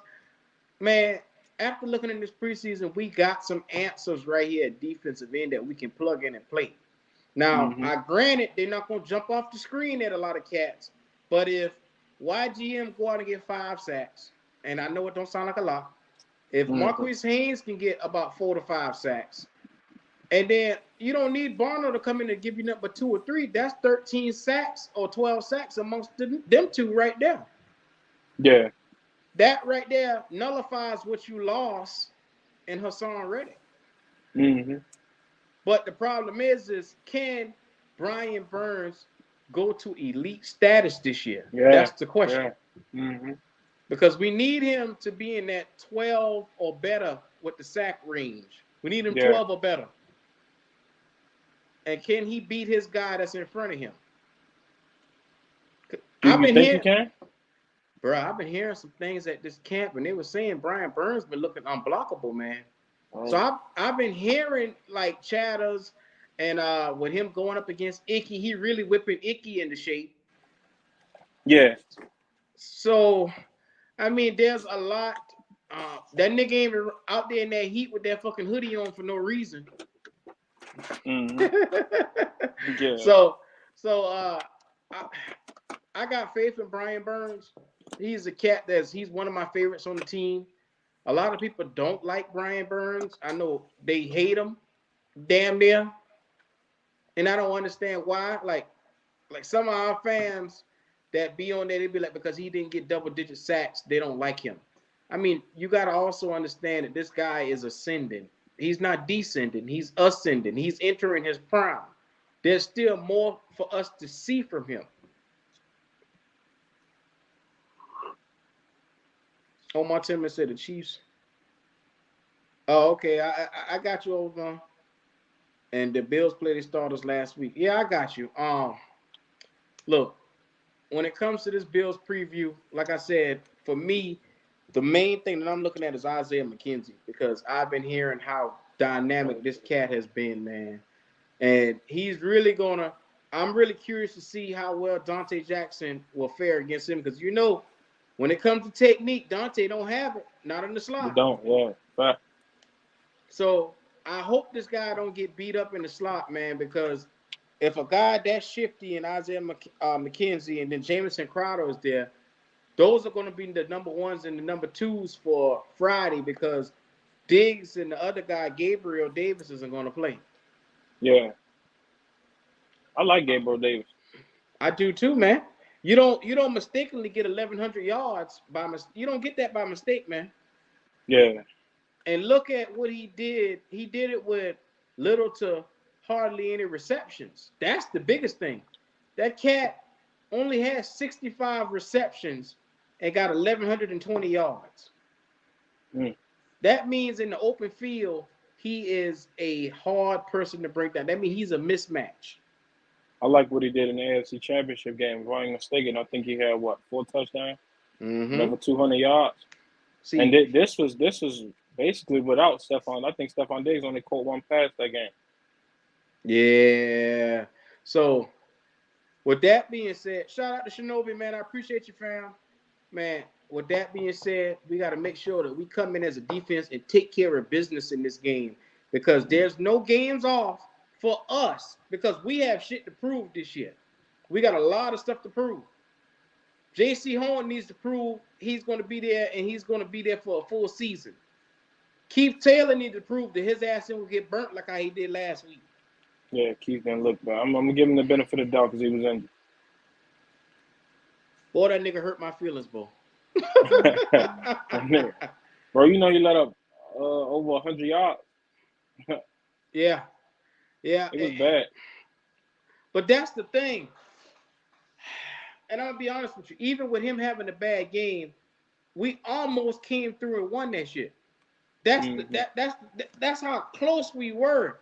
But then it's this cat named PJ Walker. And that's what I'm afraid of too when it comes to Friday night when this game gets started and it's time for PJ Walker to go out there. I'm so scared this bitch is gonna lose the game by doing stupid shit because he's from that Sam Darnold mold as well. Yeah. I do not trust making the team, man. Yeah, he gonna make it. I saw some things where they were talking about he still get cut, but I don't see them just going in with Baker and Sam. Yeah, they're not doing it. Two quarterbacks. No. Two injury-prone quarterbacks. Yeah. Anything can happen to any one of those guys. And like Wade said the other night, Wade was right on that point when he was like, PJ is good enough to be a third stringer. Like, we got to remember who we talking about. PJ's trash, but in his value as a third string quarterback, that's what he is. He's a third string quarterback. So you really can't expect much from a third stringer. Mm-hmm. But you talking about backup and starting. I don't know what the dude. I forgot who it was. He always be in the chat talking about PJ. He's not. Talking about fade 2X. Yeah. I think that's his name. He ain't no starter. He ain't nowhere near no starter. No, sir. If PJ started for your team, you might as well go and get a lottery pick right now because that's where your ass gonna be in the lottery. You might not win a game. Yeah. I'm telling you right now, I like PJ, but I'm under the impression, Lonzo, I'm a little different, man. Donald Vaughn, I got you, fam. I appreciate the cash app. That motherfucker told me I better read the cash app. Shout out to Donald Vaughn for the cash app, fam. I appreciate you. But I'm under the impression, Lonzo, you don't put somebody on the team if you don't believe in them. And I don't feel like, first of all, the fans don't believe in him. I don't believe that Matt Rhule believes in him. And if he did, he wouldn't have made the moves that he did, bringing in Corral, bringing in Baker Mayfield. If he claims that that PJ Walker is the answer, he would not win and made moves that he did. Yeah. I don't think people understand that though. Yeah, PJ. And I don't even think it just applies for P. I think it applies for how bad. I mean, not how bad. Well, yeah, how bad Sam is. Because you talking about both routes that you go to get a quarterback in the offseason. We did both of them. We drafted a quarterback and we traded for a quarterback. So that just shows you we wasn't content with not even him and PJ, like you said. Because we had 3 quarterbacks on our roster, but we still wasn't content with that. Even despite they was talking about how good Sam played in the OTAs. That just shows you we didn't. And I like that. But you know what though? I came to the conclusion for every positive Panther fan, there's a negative Panther fan. So one person can watch PJ Walker in that last game and watch how atrocious he was in that fourth quarter and will still come out here and say PJ deserves to be a starter. How in the blue fuck do you take that looking at him? Now, Lonzo, you remember that last stand where he gets down within the 5, he takes a sack, and it was almost a safety. And you would think that my awareness as a quarterback comes in and say, okay, I'm within the 5 right now. I'm at the 1-yard line. I do not need to hold on the ball long. My first instinct should be if I don't see somebody, chuck the bitch out of bounds. Yeah. But he didn't do it. What did he do, Lonzo? Start running around and got us a safety. Defensive touchdown. This bitch held the ball, looked for the right. He looked to the left. He held the ball, stood there, and they swat the ball out of his hand, and they picked it right up for a defensive touchdown. Awareness. As a quarterback. See, when people like to scream that 2-0, him being 2-0, they got to look at the circumstances that he was in that game. It really wasn't because of PJ. If you go back, let's go back to the Detroit game. Our defense literally won us that entire game. It was an PJ went to ugly the game. red zone and threw us an interception. That literally would have caused us. Our defense balled out that game. Now let's go to the Arizona game. Cam Newton put up 14 points for us. That was still in part of what? Our defense shutting their offense out, getting a turnover, fumbling their territory. So what do I mean? Single-handedly, Cam Newton took over that fucking game. Yeah. Y'all remember him screaming, "I'm back"? That was the game PJ Walker started, you know. Yeah. He threw a pick in that game in their territory. That's how Cam ended up coming in the short yardage. Because, come on, man, do you really trust this guy? I don't understand these people, Lonzo. But look, even when they do that, they like to eliminate the facts where PJ came in as a backup and immediately threw a pick. I'm talking about the moment he got in the game. I can name 3 instances when. Remember the Falcons game this year? Where we benched Cam Newton and he came right in and threw the cornerback an interception right over there? Yeah. I'm talking about threw it right to him. It was another it wasn't no damn player over there. Like, I don't understand PJ because it's like he don't even fucking look before he throw the ball. If he get under pressure, he just chuck that motherfucker up. He don't even care. Like, that's deer within headlights, but people will get out here and they will argue people down and say he won 2 games. Well, 1 game, he got a stimulus package from Cam Newton. So you can't count that. You can't count that. That don't count. Stop it, people. Stop it, man. PJ Walker is not the answer. He barely beat out a fucking rookie that had a horrible showing. Think about it. Matt Corral was atrocious in this preseason. And PJ Walker was about to get his walking papers. And they was going to walk his dumb ass right up out of here. But thank God for Matt Corral. And I hate to say it, thank God for him getting hurt. That saved PJ Walker, dumbass. I don't get what people see in this guy. I don't get what Matt Rhule see in this guy. He should have stayed in the XFL. Let's be honest, man. This motherfucker ain't got no business in the NFL, man. High school quarterback's better than PJ Walker, man. But Lonzo, PJ, man. Why do we attach our wagon to somebody that's so bad and stick with him? But the point you always make, that nigga, what Rhule is what? Loyal to a fault. Nigga, he loyal. He love his Temple guys. See why Robbie's still here. He love his Temple guys. I mean, it's just that. I'd have got rid of Robbie a long time. The first time Robbie was riding that car talking shit, I'd have called that bitch to the office and said, come here, bring your little dumb ass here and sit down. Come here, we gotta talk. And just look at it. Just look at the coaching staff. See, it's not even. It's some of the players, but even look at the coaching staff. I believe if it was up to him, we would have kept Hassan Reddick. I think if it was up to his decision, it was Hassan Reddick. But he don't oversee that part of that aspect of our front office. That's Scott Fitter's rule. Talking about as far as the money in the contract per se. Matt Rhule oversees like the player personnel wise. Matt Rhule is the guy to tell like what guys to sign, the guys he want on the roster. But as far as the money situation and paying people, that's Scott job. But even just look at the coaching staff. He literally chose our entire coaching staff outside of one position, and that was the offensive coordinator, and we got rid of him. He chose everybody else. He brought in his guys. You know what? And we have been living and dying by Matt Rhule's decisions. And at this point in time, I'm so through with Matt Rhule. I'm good. I don't need to see any more from him. I've had 2 fucking years of this shit, man. 2 years of 5 wins, 10 wins in 2 fucking years. Now, this year, he got the best team he's ever had, and he's got the best quarterback he's ever had. And watch him stir the pot and fuck that up. Now watch that. You got Baker Mayfield. You got Christian McCaffrey, a healthy Christian McCaffrey. Mm-hmm.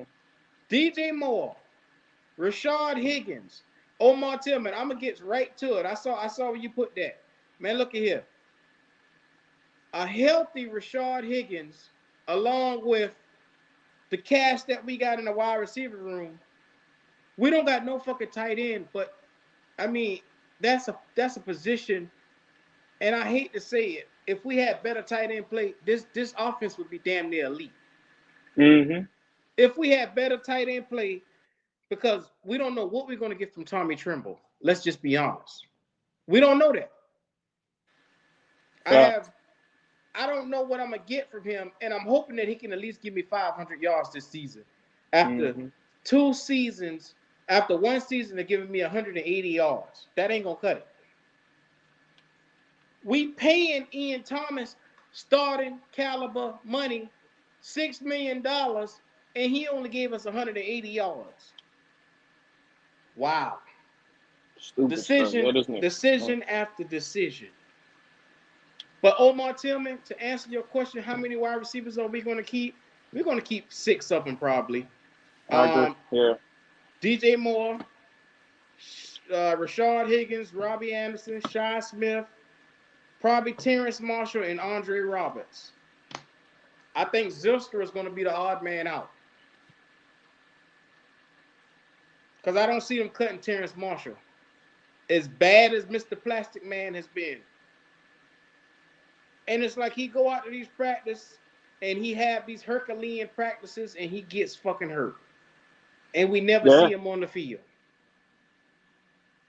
He is a ultimate. Something about them second rounders, bro. It's the same Jerry outside of Jeremy Chin, but the rest of them, like YGM, we're not questioning the talent, we're questioning your availability. You're never available, and you got to be available.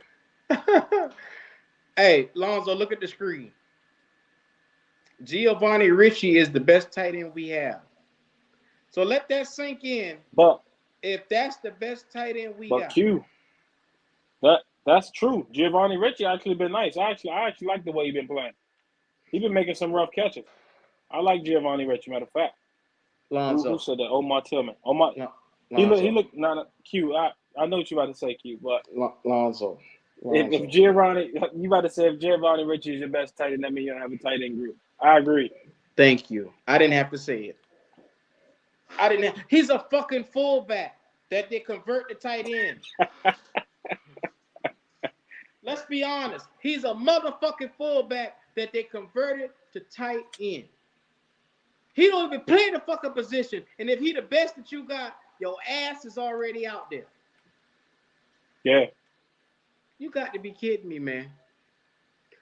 Tommy Tremble is our best hope. And if he can't get it going, we in the shit fest. Because Josh Babix is the best physical tight end that we got, but he's fucking hurt. Ian Thomas, I don't know what the fuck his issue is. He fucking hurt. Nobody. I think Tommy Tremble can be that guy. I'm just hoping that. I'm really hoping that. What's the Ben McAdoo can open up the playbook for him. Really hoping, because if you look at Tommy Tremble has hands, like he can catch real good. We just haven't had the opportunity. He hasn't had the opportunity to show him that. Like remember last year, even in the midst of us doing that, even in the midst of us getting Dan Arnold. Dan Arnold played 3 games for us, then he was traded the week before the Cowboys game. That was the stupidest trade ever because Dan Arnold was balling for us, and they got him while he was hot. For fucking C.J. Henderson. I don't know about that, Q. I disagree with that. you got. He had 300 yards. Nah, bro. You could put Ian Thomas and Tommy Tremble together, and they didn't have 300 yards, man. Come on. But Q, this is what I always date back to. It's not the fact that we let Dan Arnold go. It's the fact that who we replaced Dan Arnold with. Like, you kept Ian Thomas. There were better options on the market for you to pick up than Ian Thomas, who has gave you barely even 300 yards in his career. So why you re-sign Ian Thomas, even after all the trouble? Even this motherfucker riding around town on a damn dirt bike running from the police, and you sign him because he can run 20-something miles per hour on a damn speedometer. Yeah, man. That's front office. I can't make this shit up. That's what the front office said. Yeah.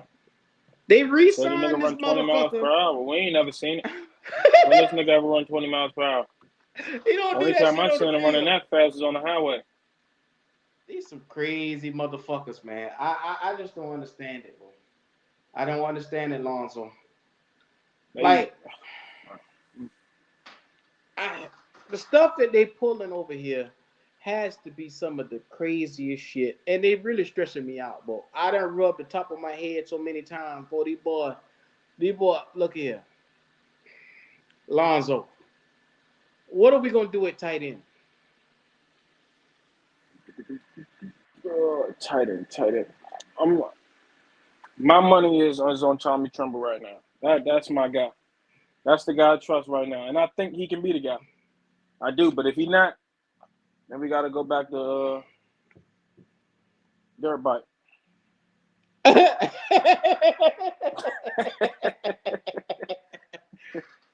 Call it motherfucker dirt bike. Oh my God, That's man. sad. Oh my God, Lonzo. Dirt bike is not gonna get it done, man. Like my boy right here say, Ian Thomas is a bus. He will forever be a bus. I'll change. He's not a bus. He's a bum. Yes, Shinobi, you're right. He can go. You got to understand, since we've had this guy, he's had multiple opportunity after opportunity, and he's never capitalized on his opportunities. Now, I'm under the impression, growing up, my mom always told me, if you get an opportunity, boy, you better make the most of it. That's what she used to tell me. Make the most of every opportunity that you get. And this guy pisses away his opportunities, man. I don't get it.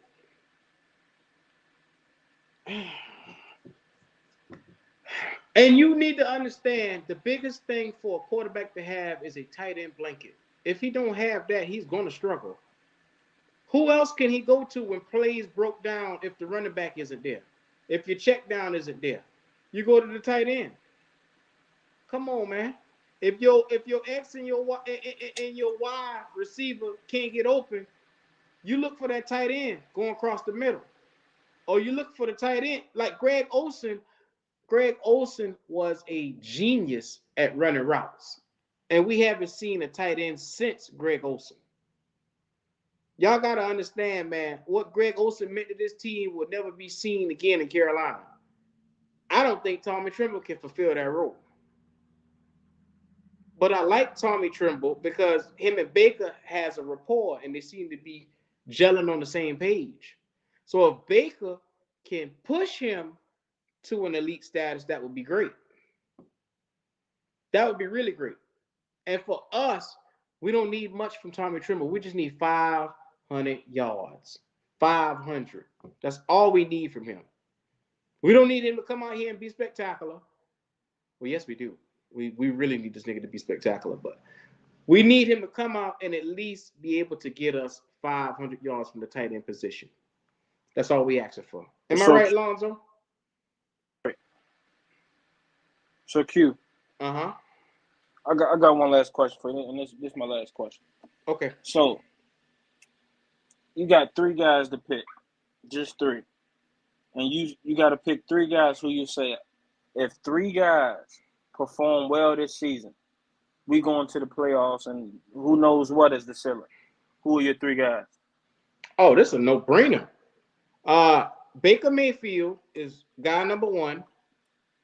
Guy number 2, Christian McCaffrey. And guy number 3, Derek fucking Brown. If Derek Brown can man that defensive side and fulfill his role as a high lottery pick like he was, I think we took him, 7th overall? 7th, 8th? 8. If we Probably, I don't know, 8 or 7. If Derek Brown can ascend to elite status, and what I mean by elite status is he has to incorporate sacks as well as tackles for loss. All his numbers have to go up. He has to get tackled. He has to get tackles for loss. He has to get at least 10 to 15 quarterback pressures this season to be successful. You know what I'm saying? Yeah. Quarterback pressures, quarterback hurries. He got to be able to eat in that backfield and stop these plays before they get started. It's on him because he has the talent to get it done. I'm not looking at Brian Burns. I'm not looking at Jeremy Chin because I know what those guys are going to bring. But if you ask me 3 people that must be vital to us moving forward that we absolutely need, those are the 3 people. Christian McCaffrey. So Q, I got 3 for you, Q. My Q a little different, but we got one player in mind. Okay. I think Baker's number 1.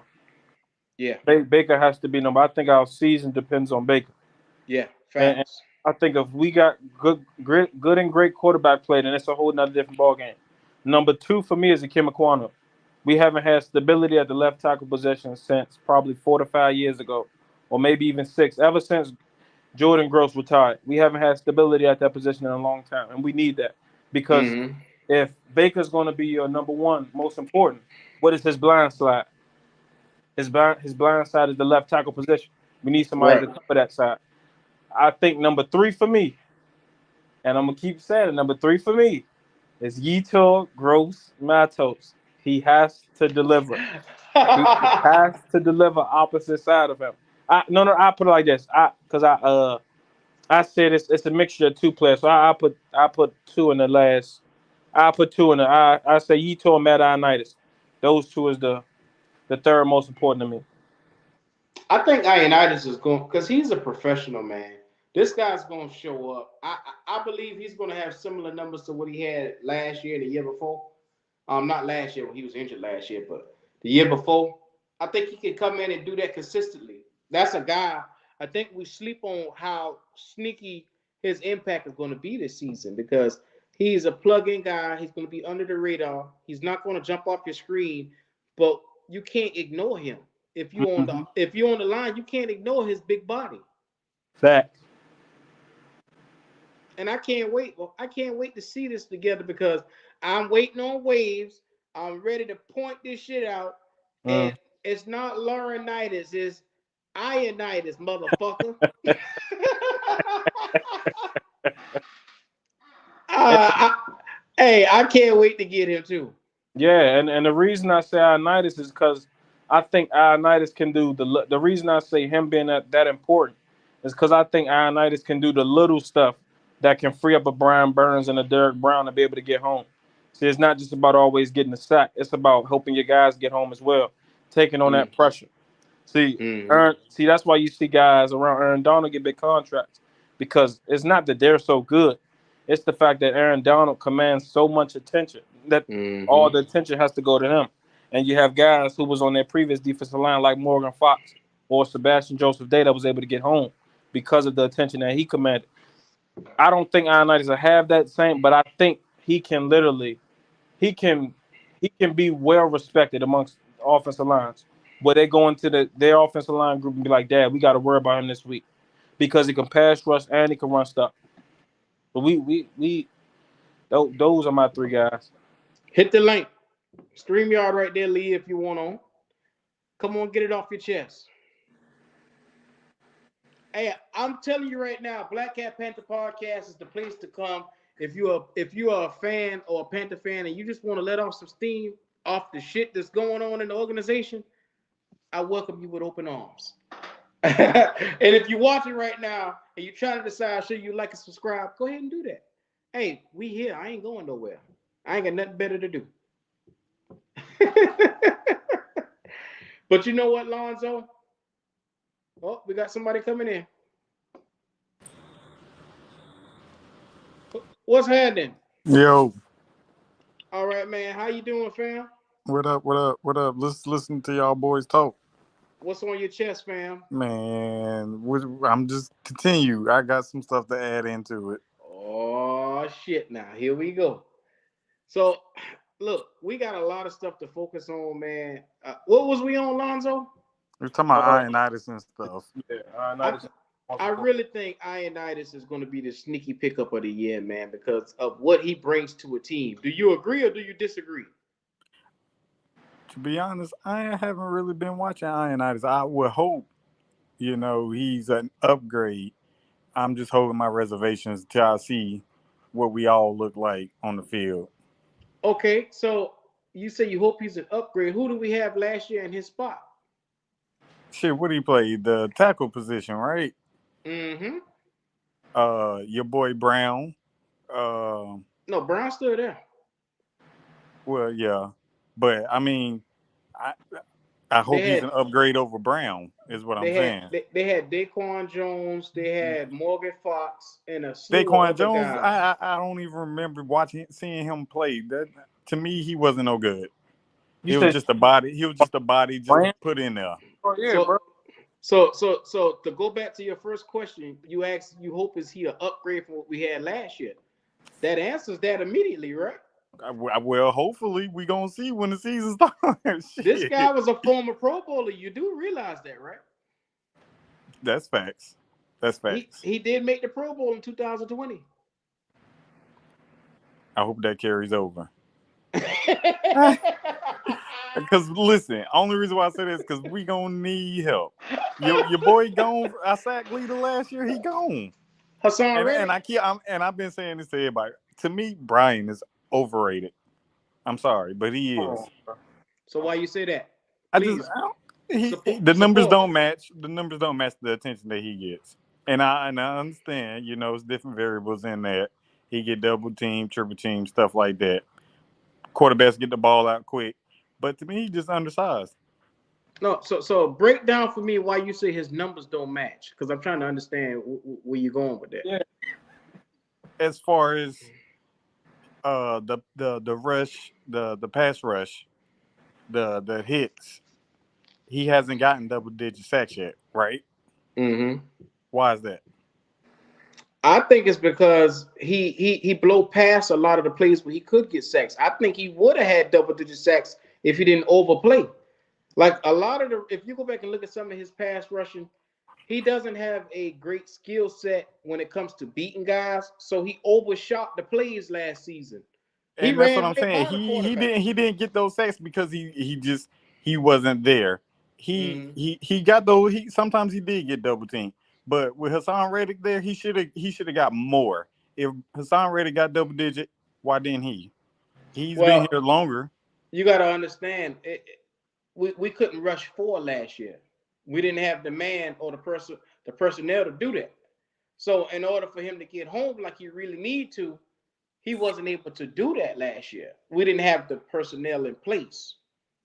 Who this talking? What's your name, bro? I want to address you by your name. Call me Hollywood. Hollywood.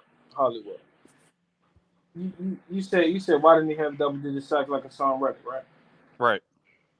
Brian Burns got double teamed more percentage of the time. And I understand that. No, but look, it's not just that. See, Hassan Reddick didn't overshoot. Like, that's not an overstatement when we say it, because it's actually true. He really overshot a lot of sacks. Is that a technique thing? Or no, it is. Right. I don't think it's a technique thing. I think it's just a missed tackle. It's a missed tackle. He just got multiple of those mixed tackles. I think you're going to see it this year. Brian Burns not overrated. Actually, what you said was right. His numbers don't match, because I think he's better than what his numbers have shown. Mm-hmm. I just put it like this. People going to see that Brian Burns, to me, is a top 10 defensive end in the league. Let me ask y'all. Do y'all think he actually fits well on the line, on the edge? No. I don't think so either. I don't think he should be DN. I think he should be more using a Von Miller type of scheme. Exactly. Where he's standing up pass rushing. Yes, that's my personal opinion. Exactly. But they don't want to do that. Do y'all know Brian Burns? Yeah. Y'all know Brian Burns, right? No, I don't know that man. No. You know where he went to college? He talking about the player. I know. You know where he went to college at Hollywood? Nope. He went to Florida State. Do you know what he did at Florida State? I do not. He rushed the pass. That's all he ever did. What are we talking about? From the line? Yeah. He's always been he's never been a linebacker. He's always been a defensive end. I don't know this. It's just to me, he he's stood just up undersized to be playing on the line. How? He's 253, bro. How's he undersized? Compared to the offensive lineman, it just doesn't look like he has enough meat. 240 last year, bro. What does that mean?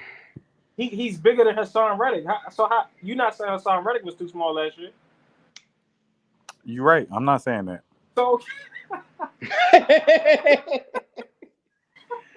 how's Brian Burns? Lonzo, what he trying to say is he don't have prototypical size for a DN.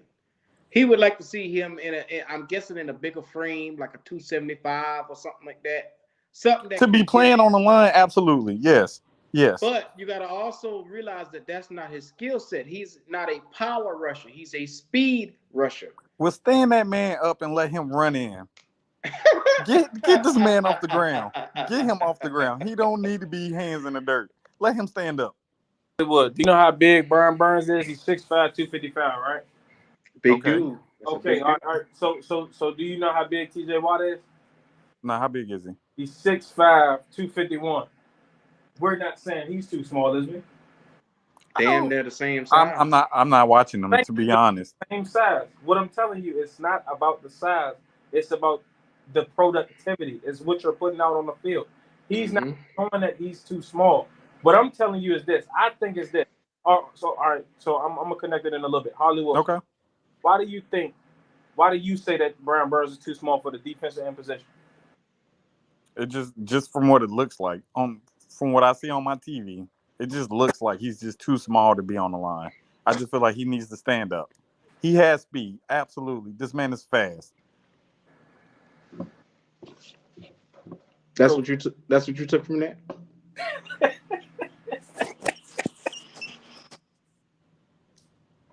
Literally. That's what you opened up your ass just now and said. Yeah. Get this man off the line. Get him off the line. I don't care. he needs to be standing up. Period. Bro. So what he gonna stand up and do? Please tell me what he gonna stand up and do. Cover? Since he's a speed rusher, he can just run in like a linebacker would. Hey, bro, I'm so happy you never defend. Like a prototype like position. Like who? Like you'll put him like Frankie Louvu? Hey, Dakota's IC, this is Lonzo and Hollywood. IC said he wanted to know who the fuck talking. I ain't said he want to stand up. Hey. Oh my God, this shit is too much. Hollywood. What's your expectations for this man? I don't have any. I just think he overrated. I've been watching him. How long he been here? How the fuck you don't got no expectations for this 4 years man? now? 4 years now, and they haven't got double digits one time. Hollywood. Is that true or not? Hollywood. Is that true or not? Hollywood, can I ask you a question, bro? Go ahead, bro. You about to make me turn this motherfucker off, Hollywood. Hollywood, do you know who Max Crosby is? Who? Max Crosby. No. Hollywood. Do you watch football, brother? I watch the Panthers. That's about it. All right, so let me explain this guy named Max Crosby. Max Crosby plays for the Las Vegas Raiders. Oh my God. Crosby was a first-team All-Pro last year. Max Crosby was a Pro Bowl starter at the defensive end position. Max Crosby only had 8.5 sacks. But you know what Max Crosby did lead the NFL in Hollywood? What's that? He led it in pressures.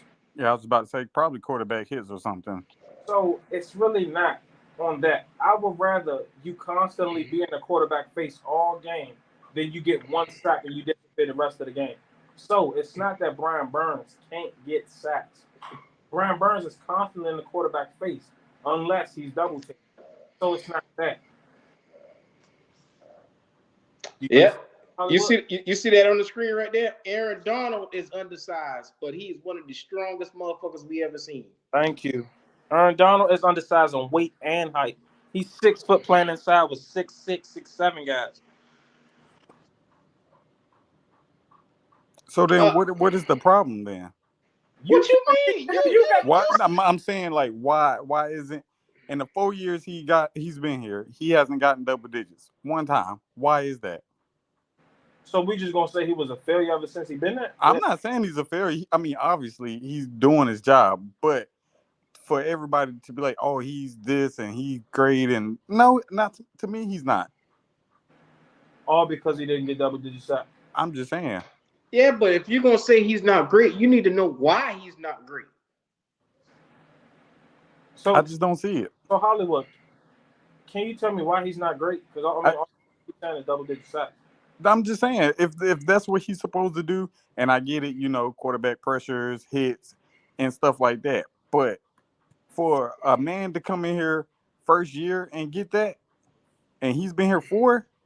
Oh my God! Fuck all that. Hey Hollywood, you see that Black Cat Panther shirt on the back there?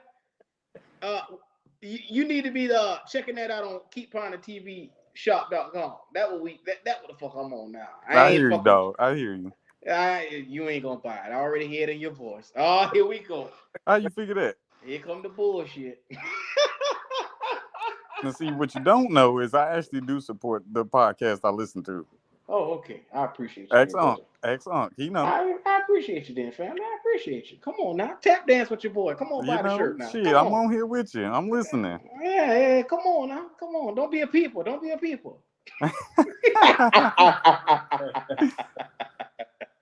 Hey man, so y'all got the whole Brian Burns thing under fact? Y'all got that now? Yep. Do you know why you don't like him? I mean, we all got our reasons why somebody don't like somebody. I don't sound too convinced. That don't sound too convincing. Yeah. Hollywood, can you just give me a reason? Why do you think Brian Burns is undersized, and why you think he's overrated? As you said. Overrated, like I said, the sacks don't match. That's purely it. It. I've seen plays with dudes like you said, Q. He's missing his mark. He can get through a line, but he misses. But that's not a reason not to like him. I didn't say I didn't like him. I just think he's overrated. He's a Panther. I'm going to ride for all the Panther players. Hollywood, you're not helping me understand why he's overrated. You're just telling me one statement, bro. I'm telling you what I think about why he's overrated. To show that he's overrated. Like, what does he do on the field to show to you that? What is he doing? Yeah, what is he doing on the field to show you that he's overrated? He's missing. He's missing his mark.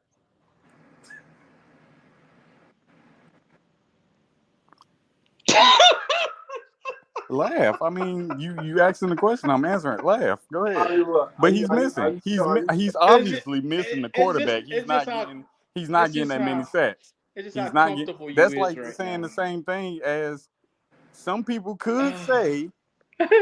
Some people could say the same about DJ Moore in the touchdown department. Yeah. Some people could say that. It's the same thing. And he only get 4 touchdowns, so I mean that's what I'm saying. Like, it's just more. My perception. Okay. He's not getting home. He's missing a lot. You think DJ Moore overrated? No, no. I did not say that. I said some people. My boy done got 3,000 yards.